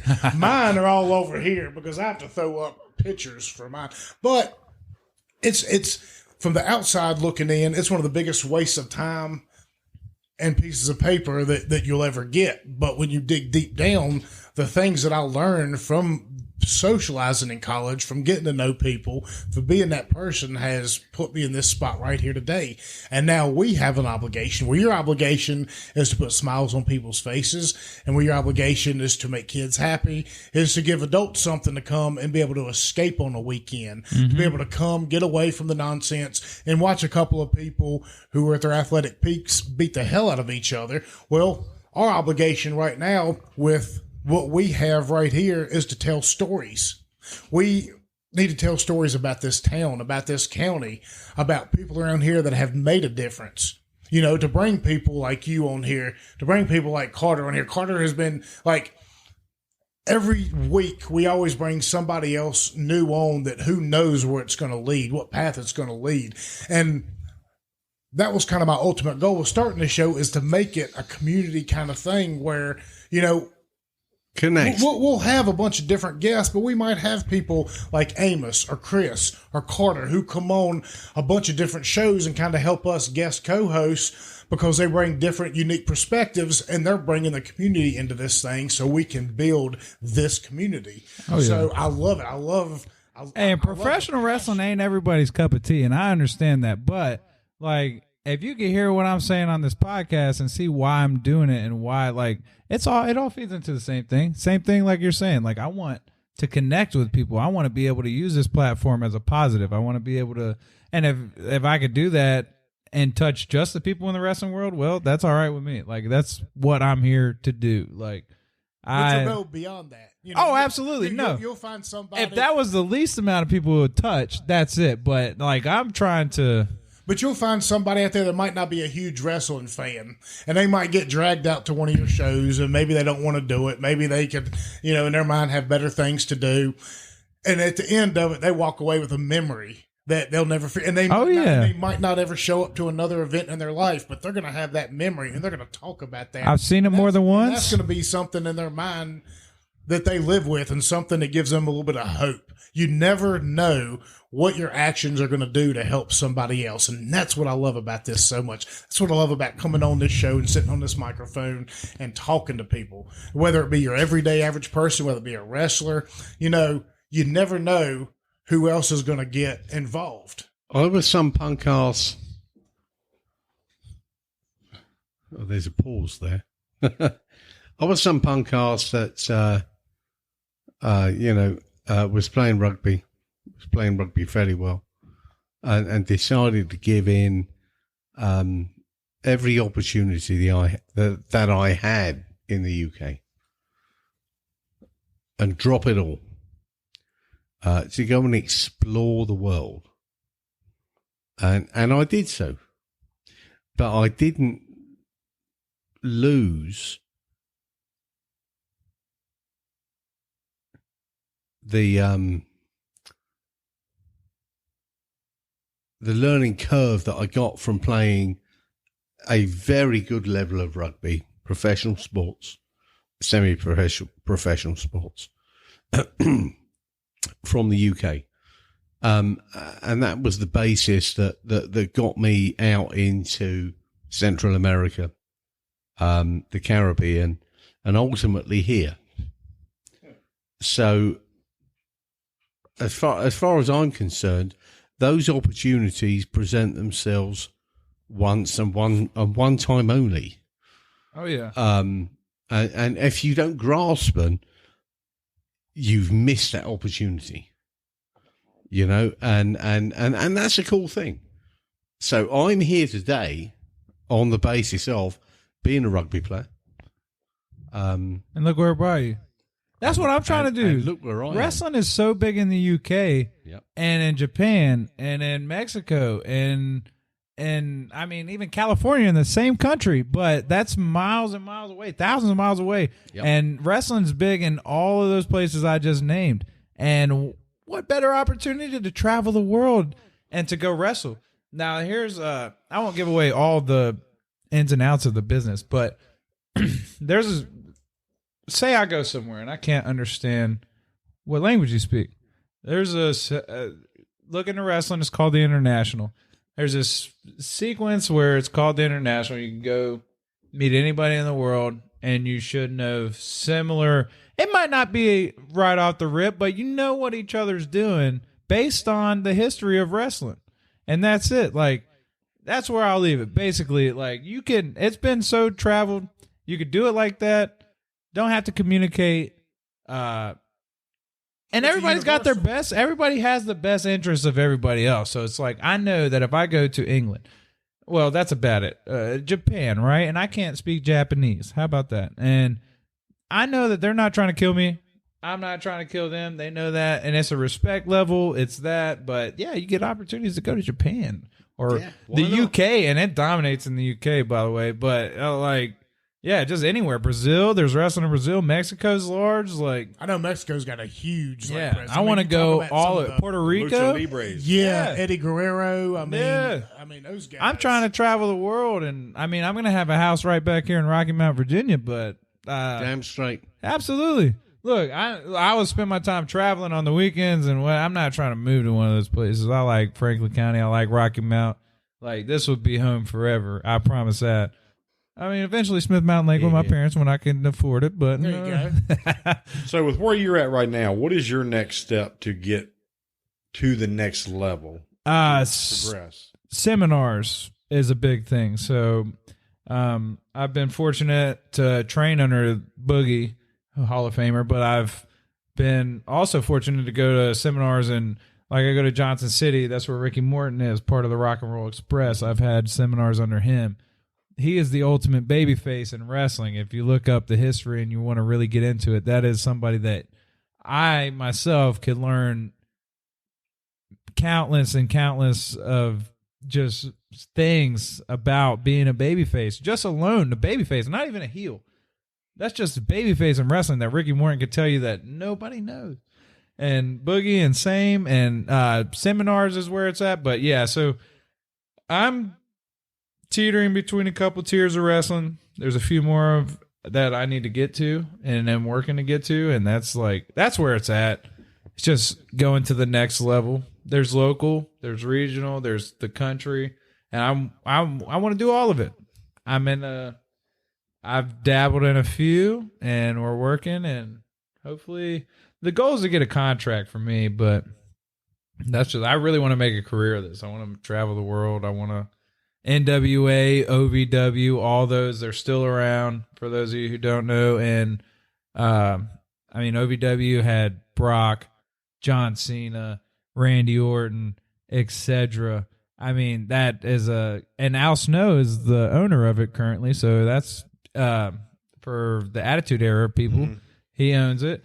And then NWA is just old school Mid-South wrestling. If you like less acrobatics, more storytelling, boom, there you go. Like I mean, all of it. I want to be all of it. I want to be the acrobatic guy. I want to be old school. I'm trying to be I don't care where I get signed. I don't care. I'm just trying to do it. Well, I think a lot of people, and once you go back into the history of wrestling, and I get a lot of this, like I said, for the podcast I was speaking about earlier, Crime in Sports, because there's a ton of wrestlers they've done on that show. I know they've done Lex Luger, Chris Benoit, Jerry Lawless, just to name a few. Yeah. Scott Hall, I think. Back in the day before cable television, wrestling used to be huge regionally. You could go, like Memphis was a scene. You could go to Memphis and wrestle, and nobody might even know your name in New York City. You would be a god. Oh, yeah. In Memphis. Jerry Lawler started there, and that was before, I guess people knew him, but when it was a territorial place, Memphis, Jerry Lawler started there. And he is the king, but he started there and ran it, and he was the man. But in Memphis, he would stay there, and then eventually, he got to the point where WWF and eventually WWE just kind of essentially took incorporated. Over. That was back when it's territorial. And took everything over, and to some degrees probably ruined it. Not ruin the sport, but they took a lot of territories by incorporating it and making it such a national thing. Which, Ric Flair run Charlotte, Jerry Lawler in Memphis, and then they would take people like Boogie and go from Memphis to there to everywhere. Because Boogie was a heel, he was a babyface, just whatever they needed. You could hire guys like that they would light up a crowd for the night. Yeah. In Memphis, they would kill it. They would kill the house. And that was also, it was a little more kayfabe at the time. Wrestling the internet wasn't as loud, so you couldn't. But still, regardless. Well, the Hardy Boys were out there at 16 and 17 years old lying about their ages, and that was just back in the late 90s. Yeah. You know what I mean? Back then you could, at least in that, like you said, right before the internet got kind of big, you could go out there and do some wild things that nobody had ever seen or heard. That's what made them spectacular. Yeah. They were pulling off moves that were unheard of. Yeah. The more acrobatic it got.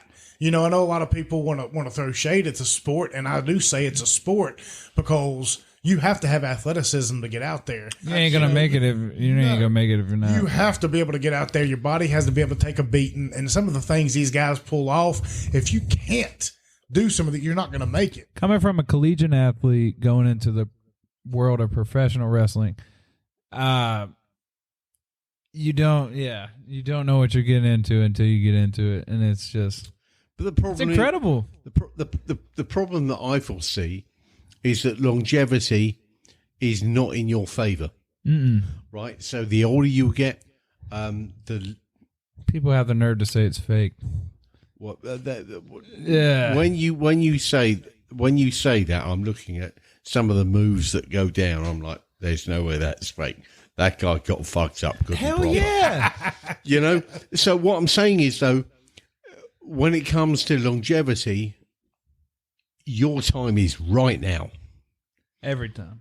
Your time is right now. You got to think about it when you're doing stuff, but at the same time, it's you got to stand out and you got to keep your body safe. So how are you going to do that at the same time? There's the problem. And there's the problem. Now, controlled chaos. That's where the mic comes into hand. You've got to keep yourself pretty. Yeah.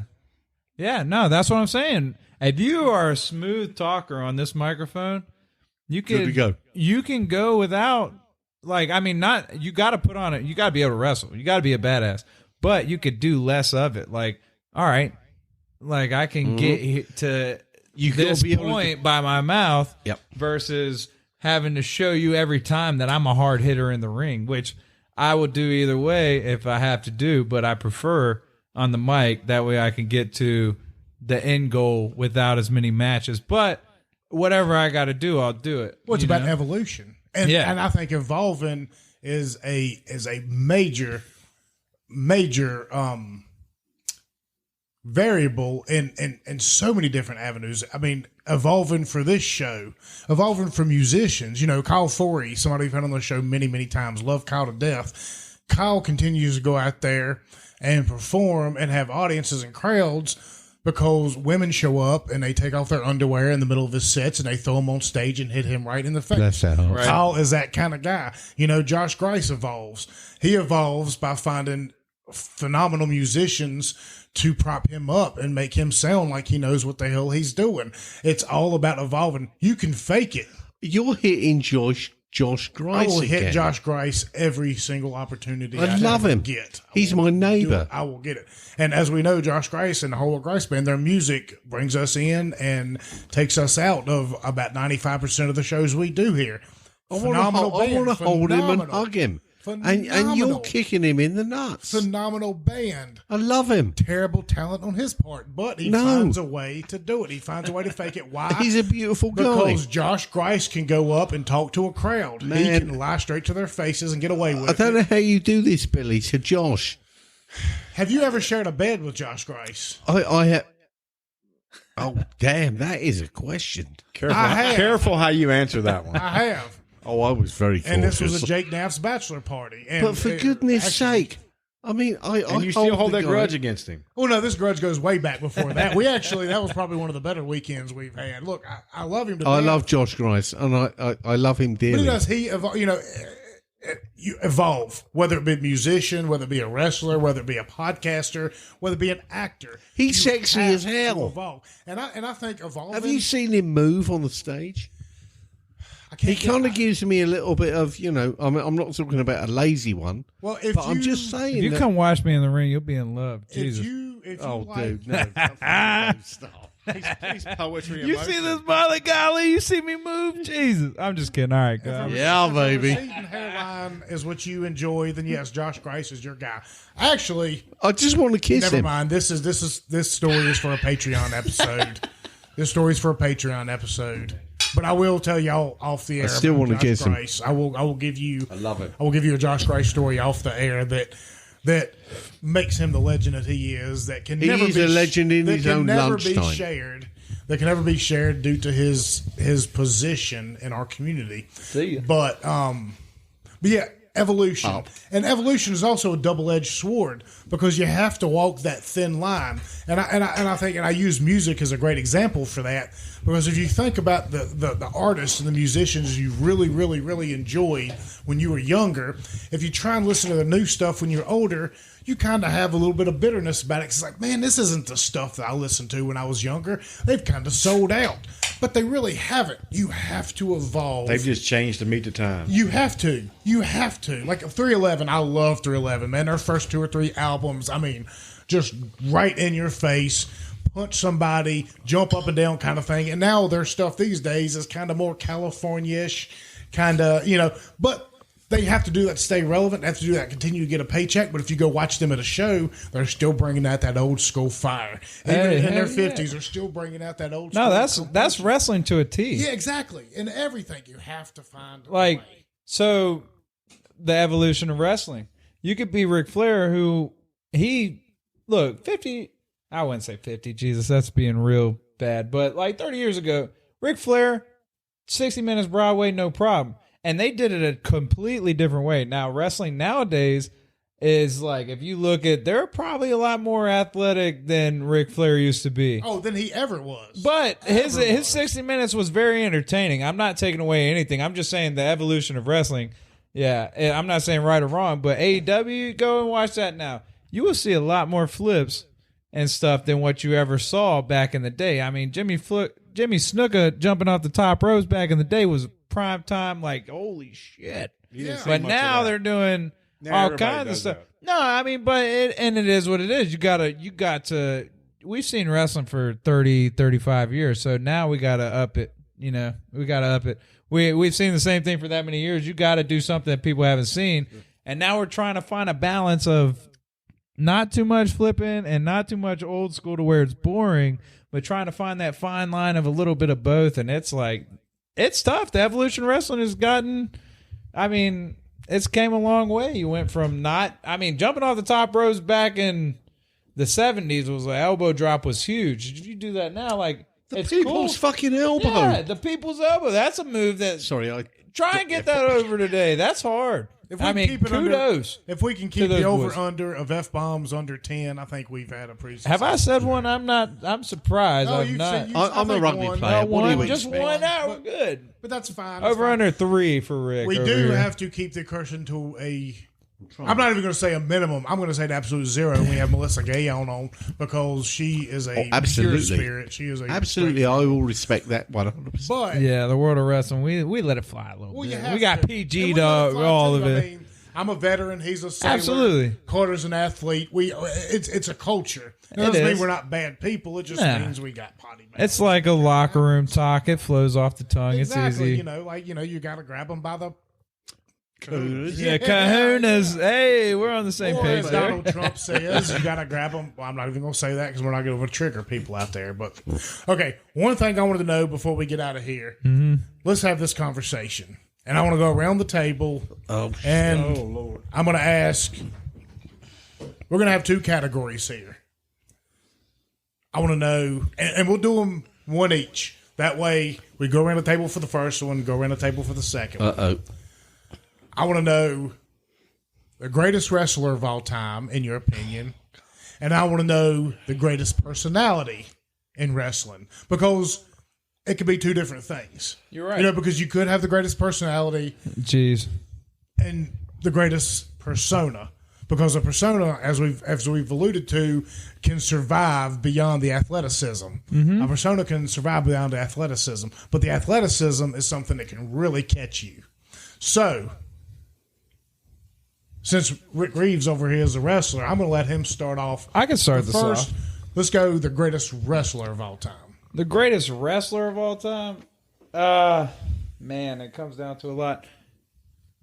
I have to personally go with Kurt Angle. And there's a reason why. This man, well, I mean, on top of being a gold medalist, and that really attracts me to being, I like that kind of the shoot style wrestling. I love it. But this dude came in and, I mean, he went from being an Olympic gold medalist to 2 years he's in the WWE at least. I'd say 3, maybe the max. And, I mean, he just took to it so quick. And he used that base style of wrestling to go into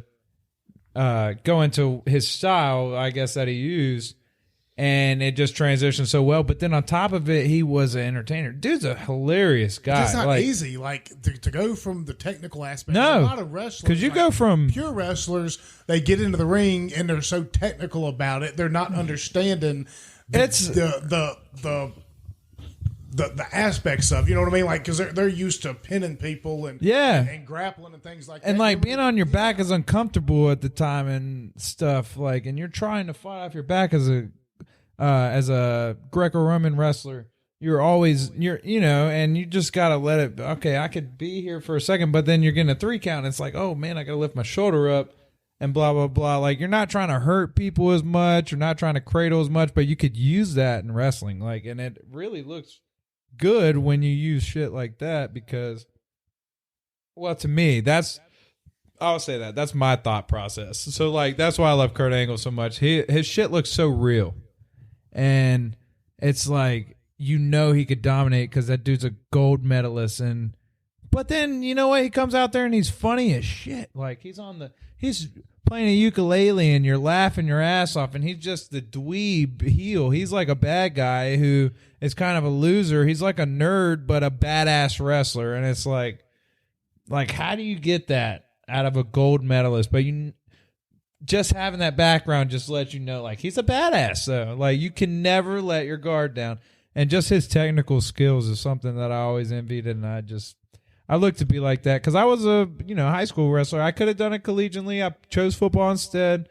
Not something I regret. I'm just saying, I don't mean it in a cocky way either. I apologize, but like saying, like, I like taking that kind of level of wrestling, like, because you collegiate level. There's high school wrestling. There's collegiate level, and like the collegiate. If you could take that into, I mean, it looks so good because it's real shit and real. Like, you can't resist what your opponent's doing.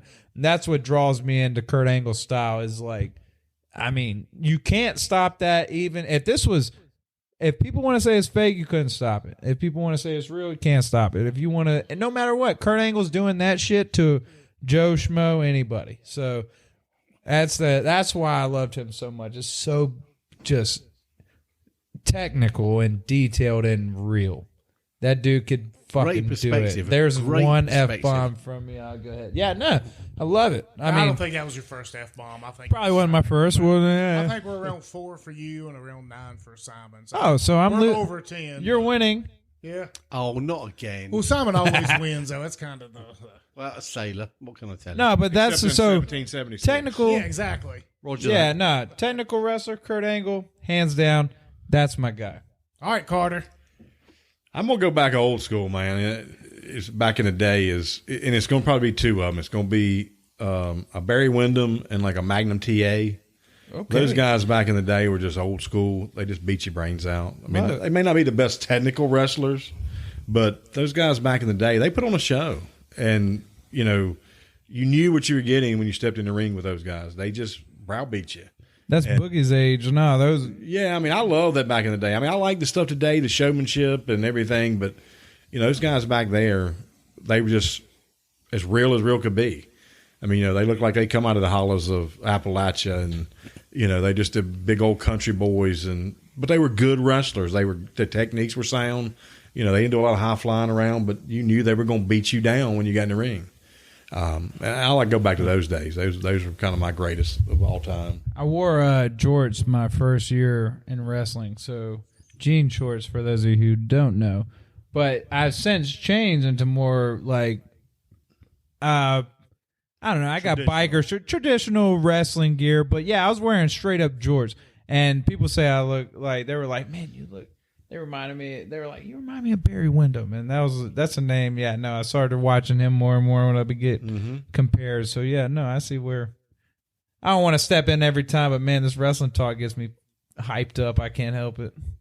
But yeah, Barry Windham, awesome. Magnum TA, Baby Doll. So I work with her daughter in one promotion, and she ran with Magnum TA back in the day, and it's pretty cool. Like, just, yeah, this gets me all razzled. Warm and fuzzy. Yeah, man, I'm telling you, I love wrestling. I can't help it.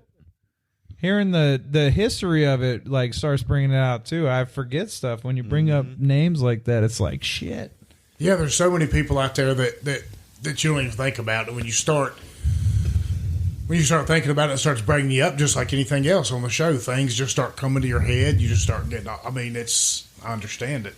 I'm gonna go with mine as far as the greatest wrestler, and God Almighty, I can't believe I put myself on the spot for a question I'm not sure I can even answer.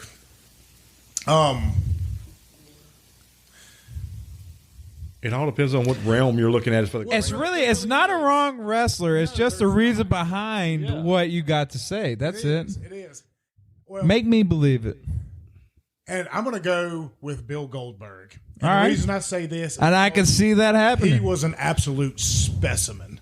I mean, he would go out there, and when he entered the ring, you just knew he, like you said, talking about Barry, 179 at least and I would say. yeah, I mean, just nonstop And oh. win and win, and Never win. lost. And that Goldberg spear, and I know it wasn't any. I know so many guys had maybe finishing moves or moves that were a little bit more spectacular, things like that. But he was just a freaking specimen. And when you think about how awesome he was in wrestling, and you really didn't really hear much about him in the NFL, although he was an NFL player.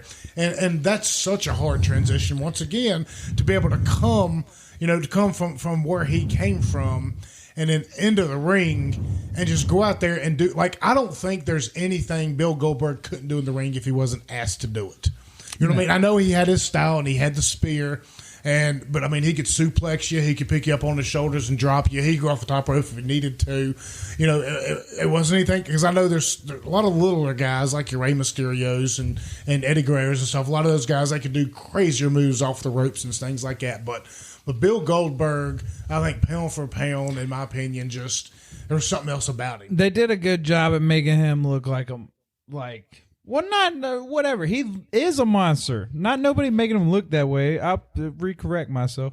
He was 173 not 179, just letting you know. But what, like, you couldn't see when he came into the ring, he would dominate, and that's what you expected, and that's what you built, and that's what they did a very good job of making him a dominant And persona. And he is just a scary looking human being. Yeah, he would come out every single. For those of you, yeah, scary hero. For those of you who don't know, yeah, good guy. He was a babyface, but he would come out every single match, and they would watch the entrance from all the way back in his locker, and he would come out and headbutt his damn door before he left, and it's like he would bust himself open, bleeding, the hard way. Before every match, like headbutting his fucking door. Like, you want to wrestle a match with this guy? Getting up there to Simon now. Well, I was saying he's getting up there to you in the F. Oh yeah. That's what. You know what? You're making me flow so well, Simon. That's what. Man, I'm not going to F-bomb it. I mean, I'm a simpleton when it comes to the wrestling phenomenon that is the US wrestling thing. And I have to be a simpleton. And when you look at Stone Cold, can't go wrong. Man, that guy, as far as putting dollars in the bank, you got to look at Stone Cold. However, you can smell what The Rock is cooking. Yes. I hate to say it. That guy was a phenomenon. He still is. Well, he's a specimen as well. You know, you talk about Goldberg. The Rock was a specimen. I mean, football player, University of Miami, back in Miami's heyday. Mm-hmm. And I don't even think he was... He was a backup to Warren Sapp. Exactly. I mean, he wasn't, like Goldberg. He wasn't... He did hurt himself in college, but he was a backup to Warren Sapp. Which he was reason. And I'm not the guy to swing round and say I've got any knowledge behind the wrestling history here in the US. I mean... If I'm talking about wrestling history back in the UK, I'm going to talk about a guy called Big Daddy. Big Daddy? Big Daddy. I mean, the guy was a monster. Hey, I will say this, and now that it's my favorite UK wrestler is Simon Miller. Look him up. He's got the best podcast over there, too. What Culture Wrestling? It's incredible. And... It's a hot scene over in the UK. I hope I can make it over there one day. Yes, it is. I'm surprised you didn't lean towards Roddy Piper, because not only was he a phenomenal wrestler, but if you've never seen the movie They Live, I encourage y'all. This is what me and my wife did. I want to say for our anniversary last year is we went out to eat and came back home and watched They Live, because it is almost... I don't want to say it's horribly acted, but you can just tell it is an 80s action movie, and it was all about... It's very relevant to what's going on today culturally. If you've never seen the movie, I recommend going home tonight and renting it on Amazon. Whatever you got to do, watch it. They Live. It's basically about him putting on a pair of sunglasses and him being able to see who is really controlling the world. You know, it's just wild. It's a great movie, great fight scenes, but... Anyway, continue. Well, I lived in the Caribbean for a number of years, and let me tell you, the wrestling fraternity in the Caribbean is insane. I mean, I've never seen anything quite like it. The Caribbean wrestling scene is nuts. They follow the US wrestling scene like it's a religion. But I still have to go back to what I remember of that scene, having lived there, and the UK. You had the Big Daddy, which, for those people that gotta look him up, was a little bit amusing, but good Lord, he was just phenomenal, entertaining, very entertaining, right? And I still have to go back to, The Rock and Steve Austin. Those are my days of how I perceive wrestling. And, it was an American phenomenon. It's all about showbiz. It's got to be showbiz, and it's fucking smoking. I'm sorry, I just got a text message right here. They gave me a chubby. I'm sorry. Maybe I'll tell you before we get breaking news. I'll tell you we get Hey, come on, Billy. What we got? Well, let's finish this conversation first. Sorry. So, The Rock. So, I'm a big fan. If you can't smell what The Rock is cooking... You're a jackass. I'm that guy. I can't help it. And Stone Cold Steve Austin, this is all about American wrestling. It's at the height of showbiz, and it's absolutely smoking.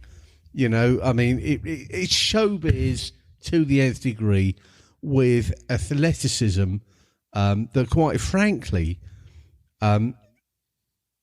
good Lord, if you were going to put yourself in that position, It's unmatched. you're going to. I played every sport you can, minus rugby, but I've wrestled and it's pretty hardcore, like It's high school hardcore. wrestling. But like, yeah, what I do now is much different than anything I've ever done in my life, and I've done every sport you could think of, action sports. I'm talking snowboarding, wakeboarding, football, baseball, wrestling, basketball, everything, and nothing compares to this. It's just It's a contact sport. it's a car collision every time. Like if I exactly. it is, and people, And when it's done right, let me tell you, it's it's beautiful. superb. It's art. It's great entertainment. It's great art. It is an art form. You're darn straight, and you're putting yourself on the line for it.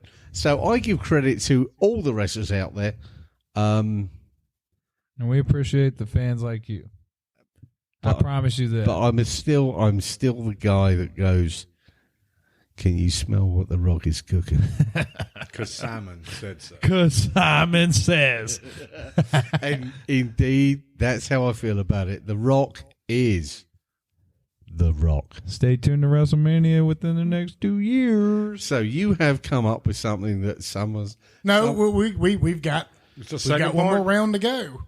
The greatest persona in wrestling history. And now, granted, I want people to understand this, and I know we're going to have a lot of people probably comment on this and tell us we're all crazy and stuff. Put this into context. We're all coming from different eras All right. here. We're all coming Mine's from different easy. generations. I don't even have to. I don't have to really guess. Look, my name is Ric Reeves for a reason. RIC, no K. Ric Flair. Look, when you want to be the man, when you want to be, hey, look, I put it this way: when you want to be the man that everybody wants to be, when you want to be the man that the woman wants to be with, when you want to be the Rolex wearing, diamond ring wearing, kiss stealing, wheeling, dealing, you change your name to RIC. Go ahead. Look, Ric Flair is the man. Everybody want to be him. Like, you could boo him, but why? Because he had more money than you? Because he got more girls than you? Because he was the man? That was the only reason why you hated him. You didn't hate him because he was a dirtbag. He didn't. I mean, yeah, he cheated.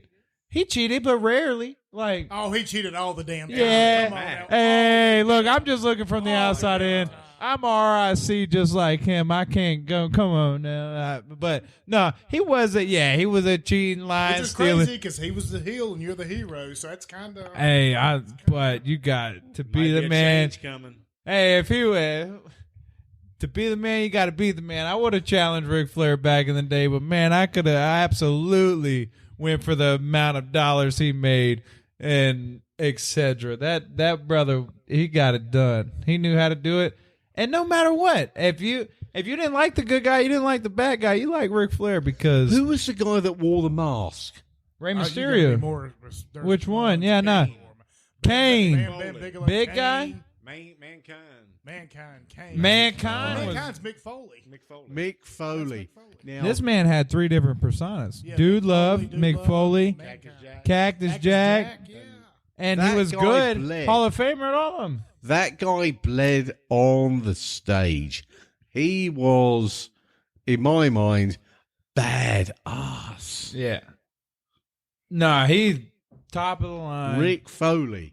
That's the name I That's was the one that thinking went of. off the top of the cage. You Yep, seen him? That's On the very tables one. all the time. Yeah.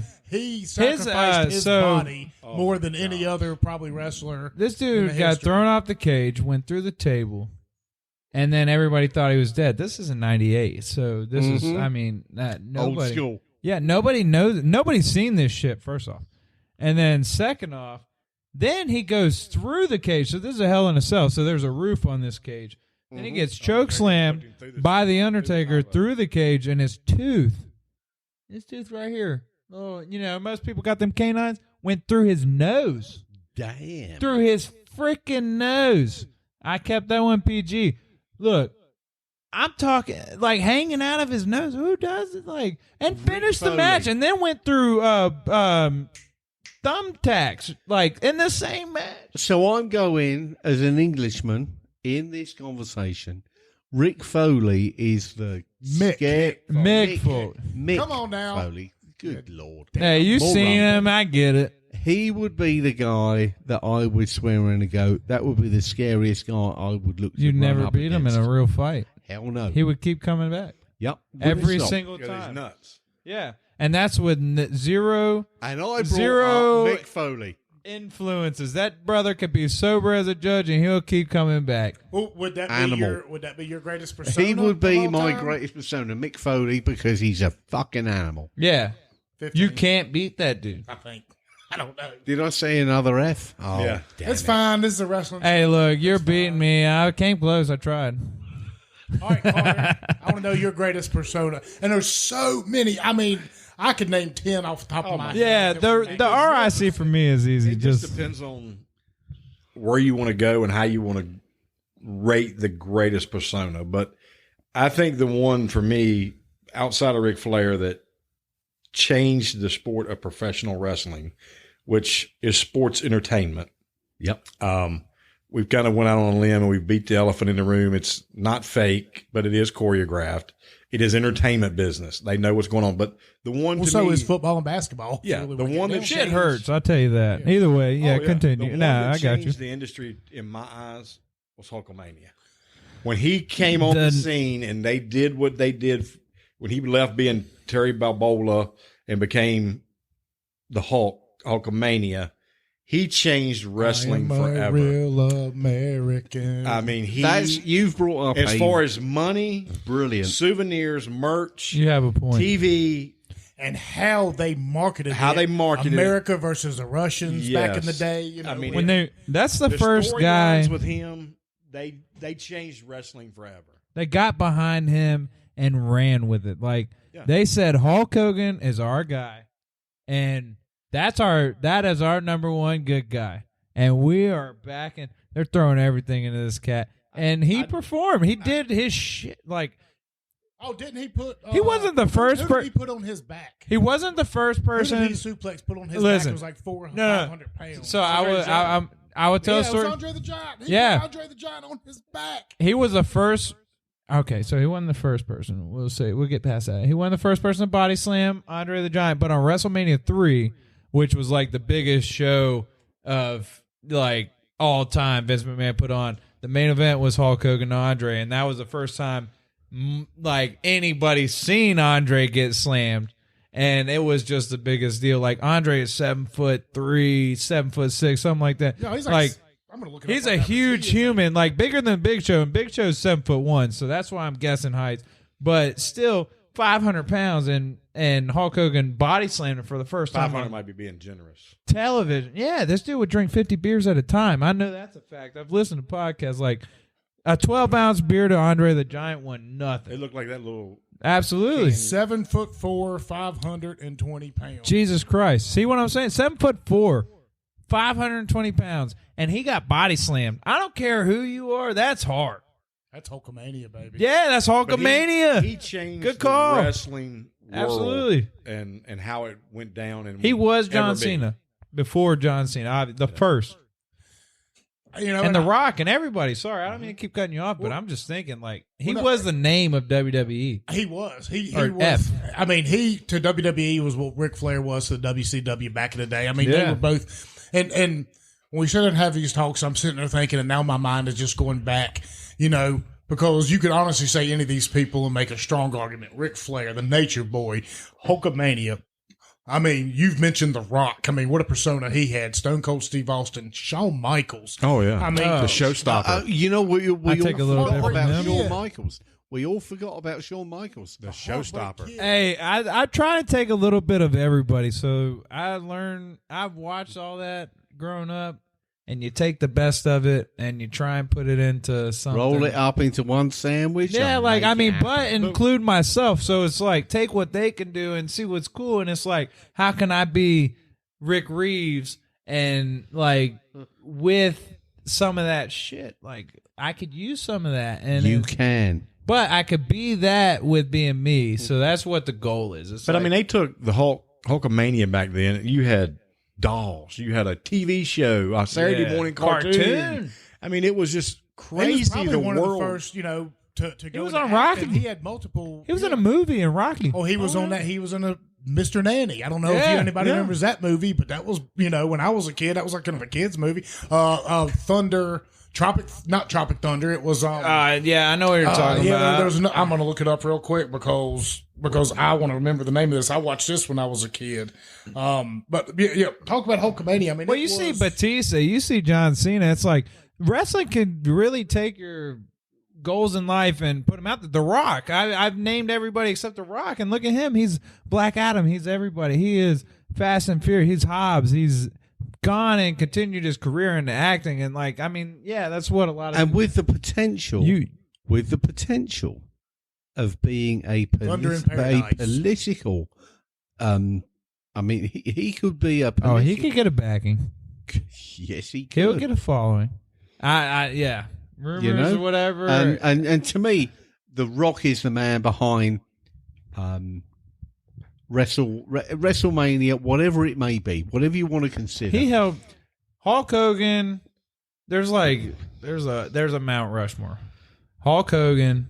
I mean, of course, Piper and all them before, but Hulk Hogan was like the mainstream media guy. Like, hey, this is WrestleMania 3. Like, that slam happened at 3, so that's a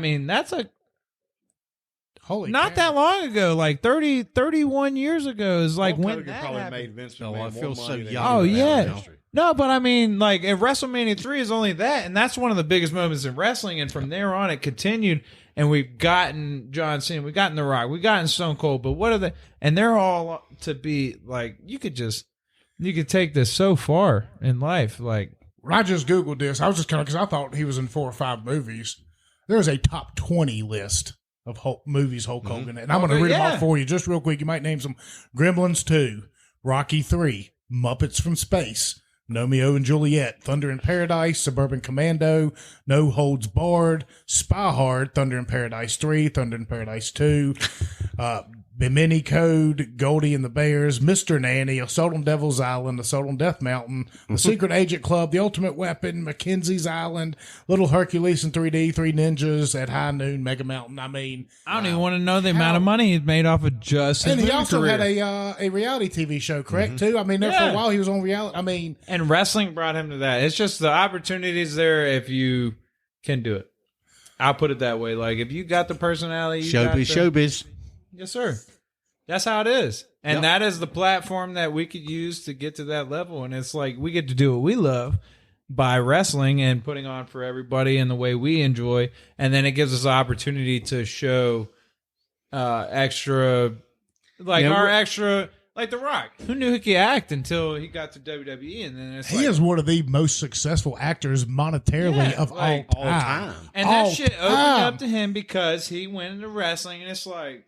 And he had a couple of sayings. Yeah, no, they could see he could talk without like. You could go on script, you could go off script, Rick, and if he could give me. I'm going to put you on the spot. Yeah. Brace yourself. Go ahead. I'm going to ask you to give me a saying that you would want to put your career behind. Like, you can smell what the people's cooking. Here's the people's elbow. Rick, I want you to come up with something that is devastating. Oh, me, like right off the cup. That's putting you on the spot, man. It is. No, I suck. I've been honestly. So that's kind of the hardest part.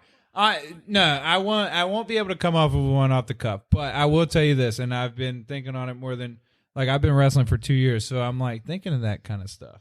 And you have to. You know what I figured out from this is that it doesn't happen by thinking about it and coming up with it. Stone Cold Steve Austin came up with one of his famous sayings was with Jake Roberts. And he was a very religious man. He's always quoting Bible verses. What he said, well, Austin 3:16 said, I just whipped your ass. Well, he said that off the cup. Next thing you know, that's one of the most famous lines in wrestling. Same with you smell what the Rock's cooking, all that shit. I'm kind of just waiting for it. I'm kind of waiting to say it, and I'm hoping it'll stick. If you want me to be honest, I haven't put a lot of time into thinking about it. I'm waiting for it to happen naturally. When you come up with a big win, and it's going to stick. When you come up with a big win, T-shirts are made, baby. You know what the Rock is cooking. You know what The Rock is cooking. When it's made, when you say it, listen. It's going on a T-shirt. You're going to buy one. I promise you. You're damn straight. Franklin County. Hell it yeah. happened here. This is where this little phrase is going to start. Yep, and then it's going to fucking cook. And there's my sixth one. It's going to cook. I'm catching up. I'm sorry. It's going to cook. It's going to cook. It's going to cook. We don't know. Look, it could happen during this. We could go back and watch this. We'll find it. But no, I promise you, it'll happen. It's cooking. It's cooking. Absolutely, it's cooking. It's there cooking we go. right now, baby. That's going to be your line. It's cooking. I like it. I like it too. It's cooking. This You is don't where gotta it starts. smell it. It's cooking, baby. Appalachian podcast. It happened here. It's cooking. Hell yeah, baby. Oh yeah. Hey, look. When you see it on a T-shirt, just buy it, baby. It's cooking. It's cooking. It's cooking. Ric Reeves says it's cooking. It's that hot. It's cooking. It's cooking. Well, I guess it's got to get to me for the final, the greatest Final persona. showdown. Huh? The final showdown. It's cooking. It's cooking. So I'm going to name a name that we have not mentioned all night long, and I think that's almost a disservice to this wrestler and what he did for the sport and how his persona, because we know, as we've mentioned many times before, a lot of these guys, I mean, you have to be, even to be able to have a persona that lasts for a generation, like a Ric Flair, like a Sting. You know, I mean, we think back to people like Lex Luger and things like that, and guys who were champions who fell off the map. It takes something to last for a generation, but not only last for a generation, but have something that is so unique and so different and so dark, but yet so popular. The Undertaker. Got to be The Undertaker. We have left him out. But How did we forget about The Undertaker? You can't, because nobody else could pull that off. But what a persona. How Nobody he could roll pull that his off. eyes in the back of his head, popping out of a coffin. Paul Bearer, one of the most underrated managers of all time, for him to be able to pull off what he did. And not only for him to be such a unique and phenomenal wrestler in his own, but then to still have the phenomenal career he had with Kane, long after he had made himself a Hall of Famer on his own. And side note on Kane, for nobody who knows this, but Kane is actually the mayor of Knox County in Tennessee, and he is one of the most libertarian mayors in the entire country. Yeah, so he is he's one of my favorite politicians out there as well. But The Undertaker, to be able to do what he did and for so long, and to expand two different, because I think he started WCW, so to expand two networks, to be able to keep the persona he had, to be able to keep the fan base he had, to be able to be the multi-time champion that he was. I mean, the choke slam. I mean, what a great, phenomenal move in wrestling. So I for whatever reason, I don't know. I mean, like I said, I thought about so many different ones out there, but him, it's just, I mean, what a persona. What one to carry when there's so many pretty boys out there, and there's so many guys who are about me, like Shawn Michaels and Ric Flair. I mean, these guys were about me. Hulk, Lex Luger with the flexing. I mean, The Undertaker could not give a shit less whether you liked him or not. He went out there and just straight dominated. You know what? We have done a great injustice in not mentioning him sooner. I know. How did you not come up sooner? So what blows me away is what's next. And I'm thinking that you can body charge someone and slam them with a butt chest, and then come up with your line. Because everyone's done the elbow, everyone's done the choke, everyone's done this. Let's have a crack at fucking something really as brutal as a front charge butt chest that is going to knock someone to the ground. Like just chest to chest? Yup. Chest to chest. So what's your Boom, finishing move? shakalaka. My finish move is called the Rick kick. So like a size 14 boot straight to the mouth. I'm jumping. I'm running full speed like a missile. I jump up. I set them up for a position where I could easily kick them right in the mouth. Yeah, I'm trying to knock some teeth out. I feel like the most effective way to knock somebody out is a nice kick to the head. So that's what I do. I'm a throat punch If you guy know who myself. Drew McIntyre is, this is for the wrestling fans out there. It's called the Claymore. That's what he calls it. Either way, I've kind of modified it and took it into my own. And yeah, I mean, I think I got a bigger foot than him, so it probably hurts more.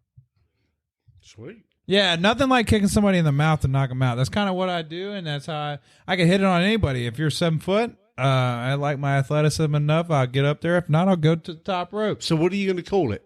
Come up with it. Right now, move. it's the Rick kick. I mean, it's easy enough. Rick kick. I kind of rhymes. like it. Right? I mean, you're going after the Rick kick. You're going to sleep. That's just pretty much, no doubt about it. I don't have nothing. I got a slam that I use. It's a back suplex and kind of like a rock bottom, but I haven't really. It's like the Richter scales where I'm going with it or something. Oh, I don't like know. that. Hey, we're figuring it I out. like that. We're the figuring it out. Richter scale. Yeah, the Richter scale. Like I like it. that's a big move. I mean, when they fall from that kind of thing. Scale. Hey, you like it? Hey. It goes good in the audience too. Absolutely. Richter scale. Look, Richter scale. we're right there with it, so- Oh yeah. Yeah, that one's more of a slam. It's a back suplex into a rock bottom, and like you said, like if you hit him with my height at 6'4", if you fall from 6'4" with the kind of power that I put through it, you're going to bed. 1, 2, 3. I'm coming out on top. No problem. Come out with your move, name it, and then Wrestling is hard. You gotta think of that thing. Like, look, you gotta think of wrestling names. You gotta think of yeah. like your move names. You gotta have that gimmick. You gotta have that saying. You gotta have Yeah, people everything. get with the gimmicks. I kind of rely on my wrestling background. Like, I mean, I'm Ric Reeves. I'm a hype man. Like, that's who I am all the time, right? Like, I'm just always up, and I use that. oh, to draw the fans in. I've always loved the thing about choking. Yeah, hey. That's Hey, Undertaker choke slam. I mean, Choke we were slam. Talking about that, it was one of the greatest finishing moves of all time. I mean, to be able to, It's so great. To even as we said, if it's choreographed, to be able to pick somebody up that is 300 pounds. I don't care what they 280 say. pounds off the ground, and Whoever just- says it's choreographed, that's a 6'10" man choke slamming somebody.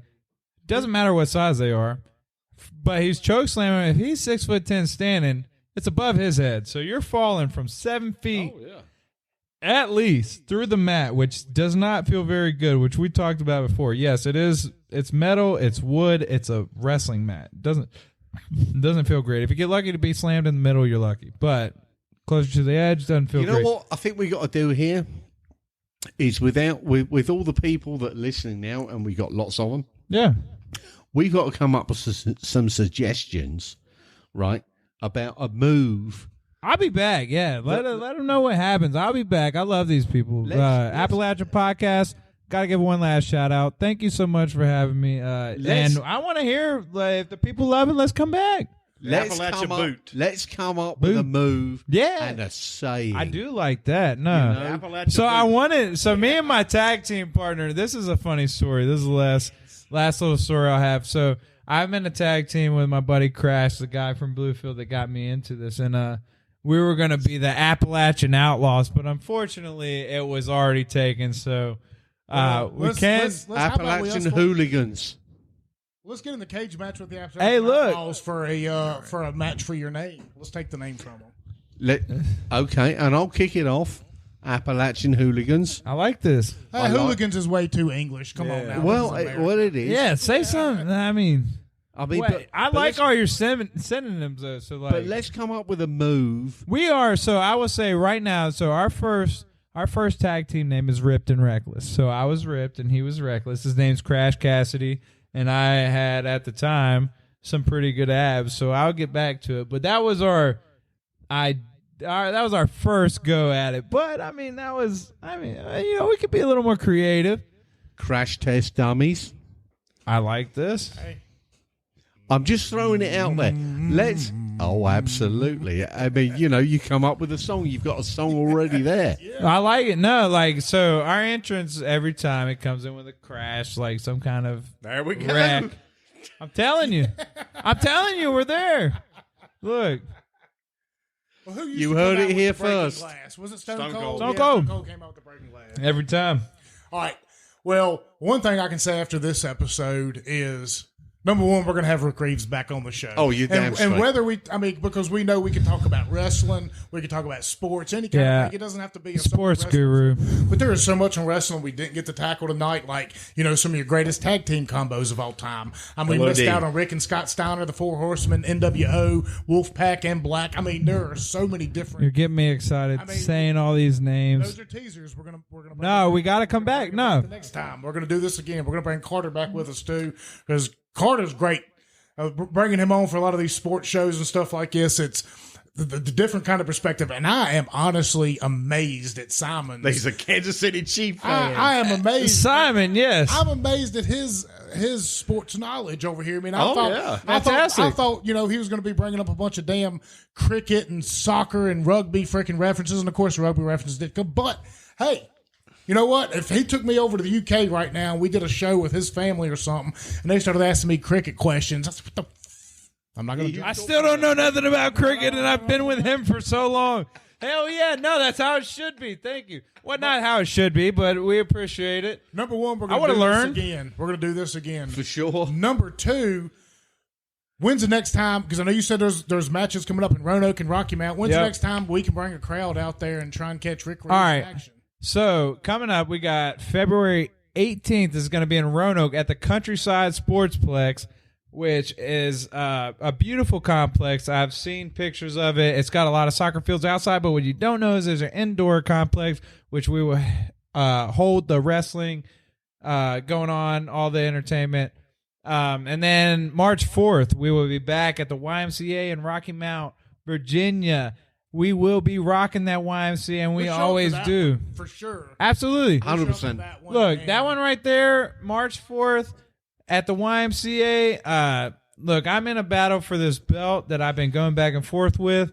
Hopefully I have it by then, if the good Lord's willing. But, regardless, I shouldn't be far off from getting the championship belt. And maybe you'll see me with some gold around my waist next time, and we could all celebrate happily. But...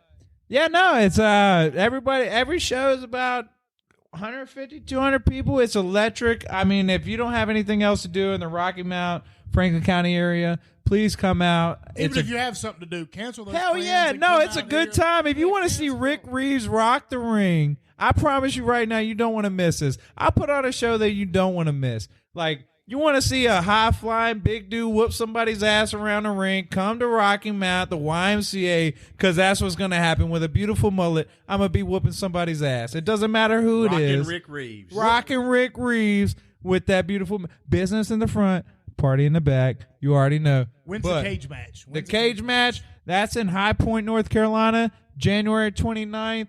I'm going against Kane Justice. As I've stated before, I hate him. I can't wait to beat his little ass around that cage. I promise you, I'm going to do my best to make that man bleed in front of the world because he stole from me. This man is a thief. I hate liars and I hate a thief. My daddy taught me the right way. I'm a Franklin County boy. I can't help it. Now, let me tell you, Kane Justice is about to get that ass whooped. And anybody else stepping in that ring will as well. I promise you. Kane Justice, you better keep your ass in the Piedmont. Yes, you sir. Make your way up to the mountains here. Yes, sir. More to deal with than Ric Reeves. That's all I Hey, can tell you. he better stay in High Point because in a cage match, that's one thing. But if he came up to Rocky Mount, Virginia, listen. Don't dare do it. Don't dare do it. Don't come up to Rocky These Mount. moonshine boys are ready. Show us what kind of a weenie you are, and you keep your ass down in Carolina. Matter of fact, I'll get Kane Justice up here just so I could show He don't everybody have the kind of balls. character. He don't have the balls.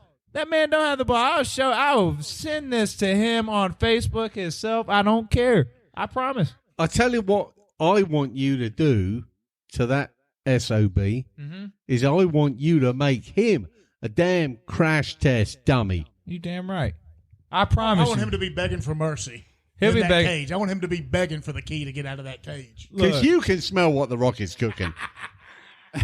Because Simon. I will have a line one day. I promise you, Simon. I promise.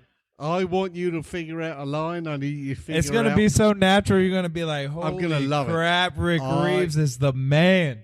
The Rick is going to take it. Do it. Crash test dummies. You're the dummy. Here it comes. Yes, sir. Hey, thank y'all for having me out here. I really Well, do no, thank you for appreciate showing up. We had a blast tonight. Like, you never know what to expect from a lot of these episodes. You never know which direction they're going to go. I mean, I can't thank you enough for showing up here, especially on short notice. I just texted him yesterday. I said, hey, or a couple days ago, what's your schedule looking like? Come on out, let's do a show.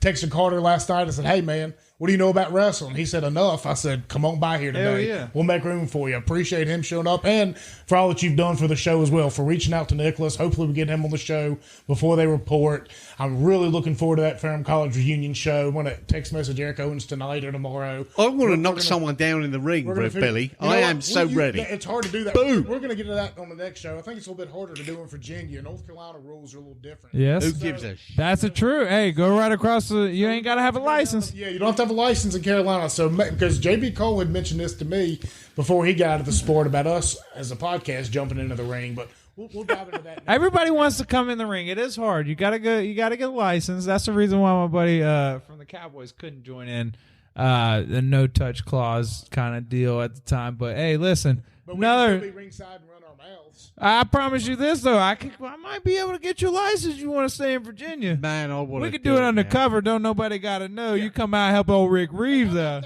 Come on Patreon and support us so Simon and I can get our license. You never know. Hey, Let's let me go. have the boys out there in my corner. I promise you I'll never lose again.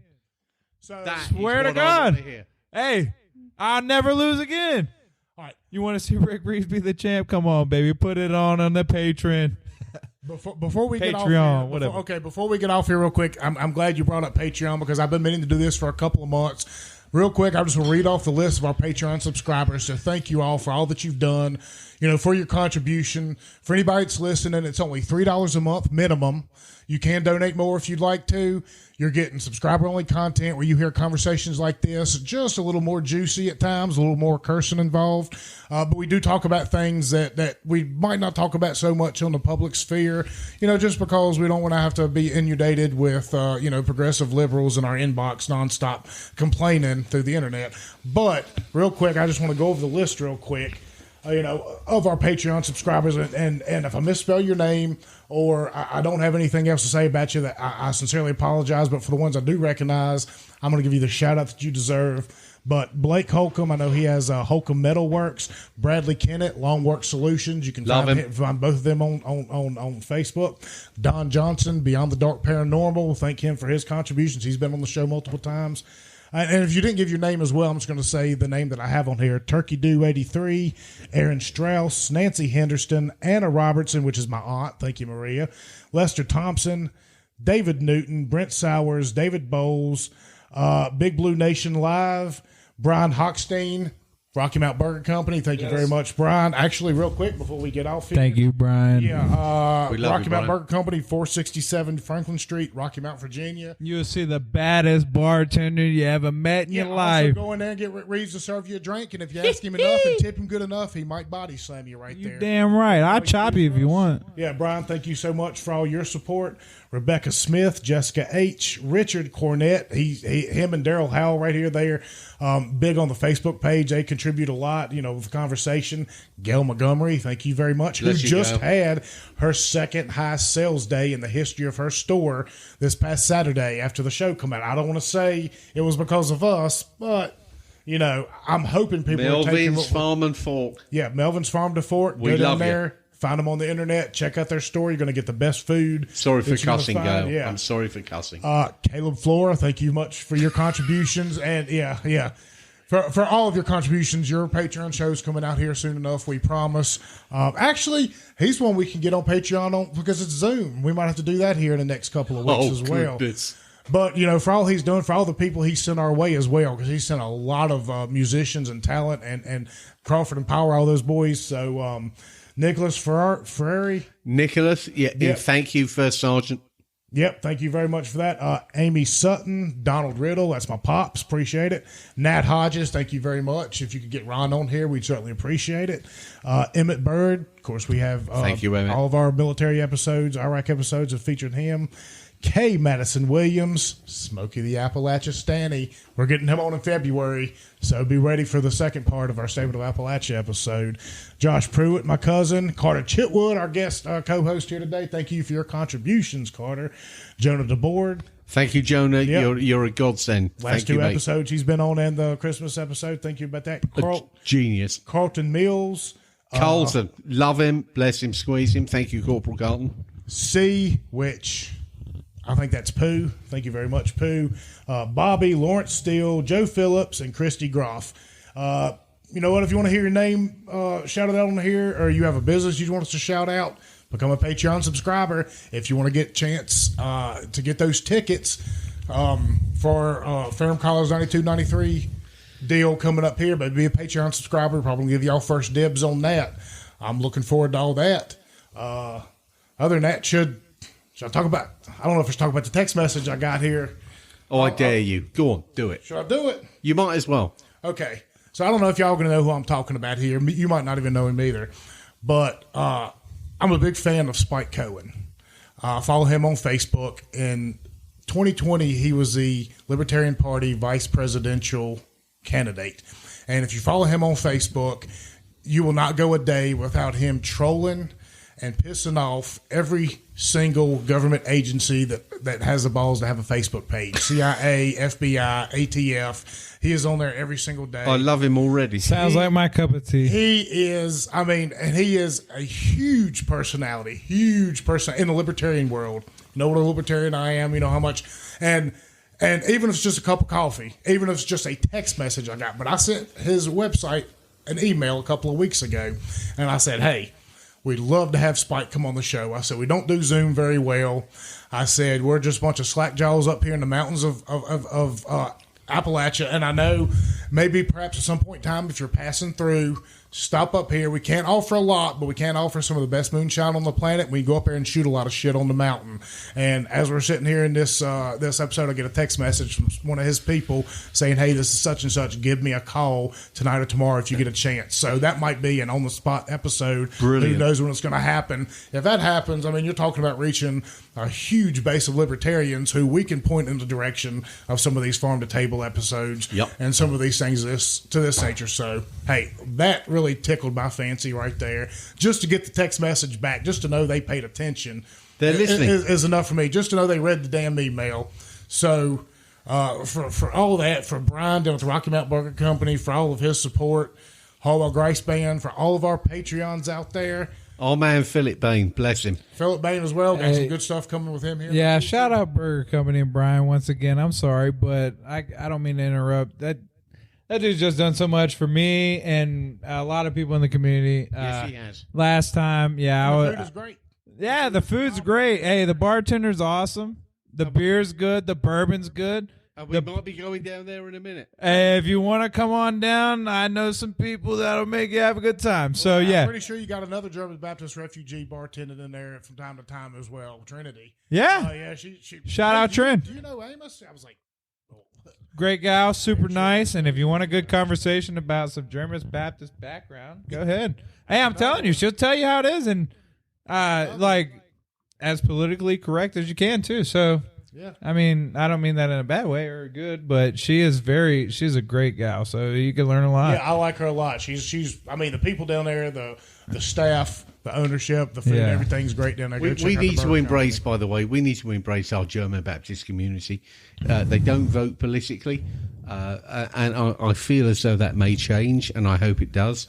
I'd love their involvement politically. And the German Baptist community is something that, particularly around here, is something that is part of the community, you know, and we need to. I came up here from Orlando, and from UK. I don't mean to interrupt. I've just, now I kind of just putting myself in, but coming up from Orlando to now, it's like, dude, I didn't know anything about German Baptists. Had no idea. I love what they do. I love what they stand for. Jesus, yeah. Like the stuff that, like you said, like I've seen stuff built in a couple of days. I've seen, like, when they want something done, it's done. And I full respect for the community and all that. Well, their sense of family and community is like no other. And they are without doubt a very godly community.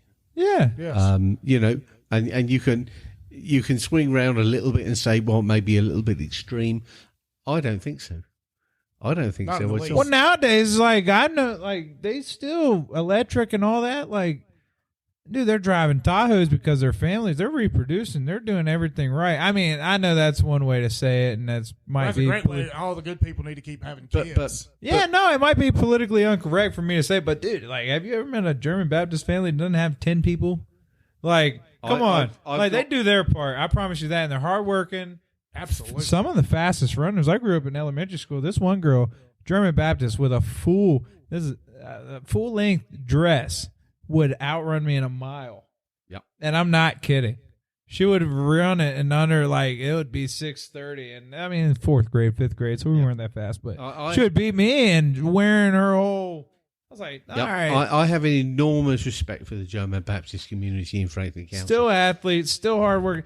Don't let, like, me coming from Orlando, I'll put it this way. So me coming up from Orlando, I came up here, I see these people, and they look like they're from the 1950s, 40s. I don't know. I've never seen this before. And just then to learn about the religion and everything, and just to see the hardworking people that it produces and the stuff that they do. Yeah, no, mad respect. I'm glad I grew up in this community. I'm glad I met those people. I'm glad I got to see the different aspects of life. And I appreciate growing up in Franklin County because of that reason, not just like growing up in Orlando and seeing what I saw there. Because opening up here, honestly, like brought me to a lot more different aspects of life. I know Orlando sounds like you would see more, but I've never heard of German Baptists down there. Like, I said Dunkard one time, and I heard that was a bad word. Yeah. So I was like, all right, like, I don't know. They've put us in a very good place right now. Yeah. And I have the utmost respect for their community, how they operate. And, I'm full on board with how they run their lives. I'm about it. Yeah, I'm about it. If you want to come into my restaurant and you're a German Baptist family and whatever, like, hey, look, I'm treating you with mad respect. I know how hard, like, I would never treat you any different. And I hope that people don't go into restaurants thinking that way. But, like, of course I should be that way. But, like, I don't know. Some people don't. And it might be a little bit out of the way for that. I'm like, look, man, I know you're a hardworking individual, and I just, that's. Come appreciate it. Absolutely. Yeah. Fully appreciate everything. I'm a full loving people person. Like Ric Reeves loves everybody. I don't care if you're German Baptist. I don't care if you're Muslim, Christian. Doesn't matter. I love you. As long as you treat me with respect, I'm gonna treat you with respect. And that's just that goes a long ways. That's the hardest thing. That's the biggest thing. Not the hardest thing. The biggest thing for me, like, I don't care who you are, what background. You show me respect, our motto here. I'll show you respect, and we're gonna have a good time. Carter, you got anything to end on? No, man. I'm just glad y'all let me come back. I enjoy it. Yeah, we'll have you back here again. I ain't no doubt about that. We'll make things like this happen. Simon, I know your text message tonight said it's not going to be another one of those 3-hour marathons. Well, you're correct. We're at 2 hours and 56 minutes. So. There we go. We made it. Simon, Ric Reeves, Carter. Thanks for having me. There, our Patreon subscribers, thank you so very much, and we'll catch you next time.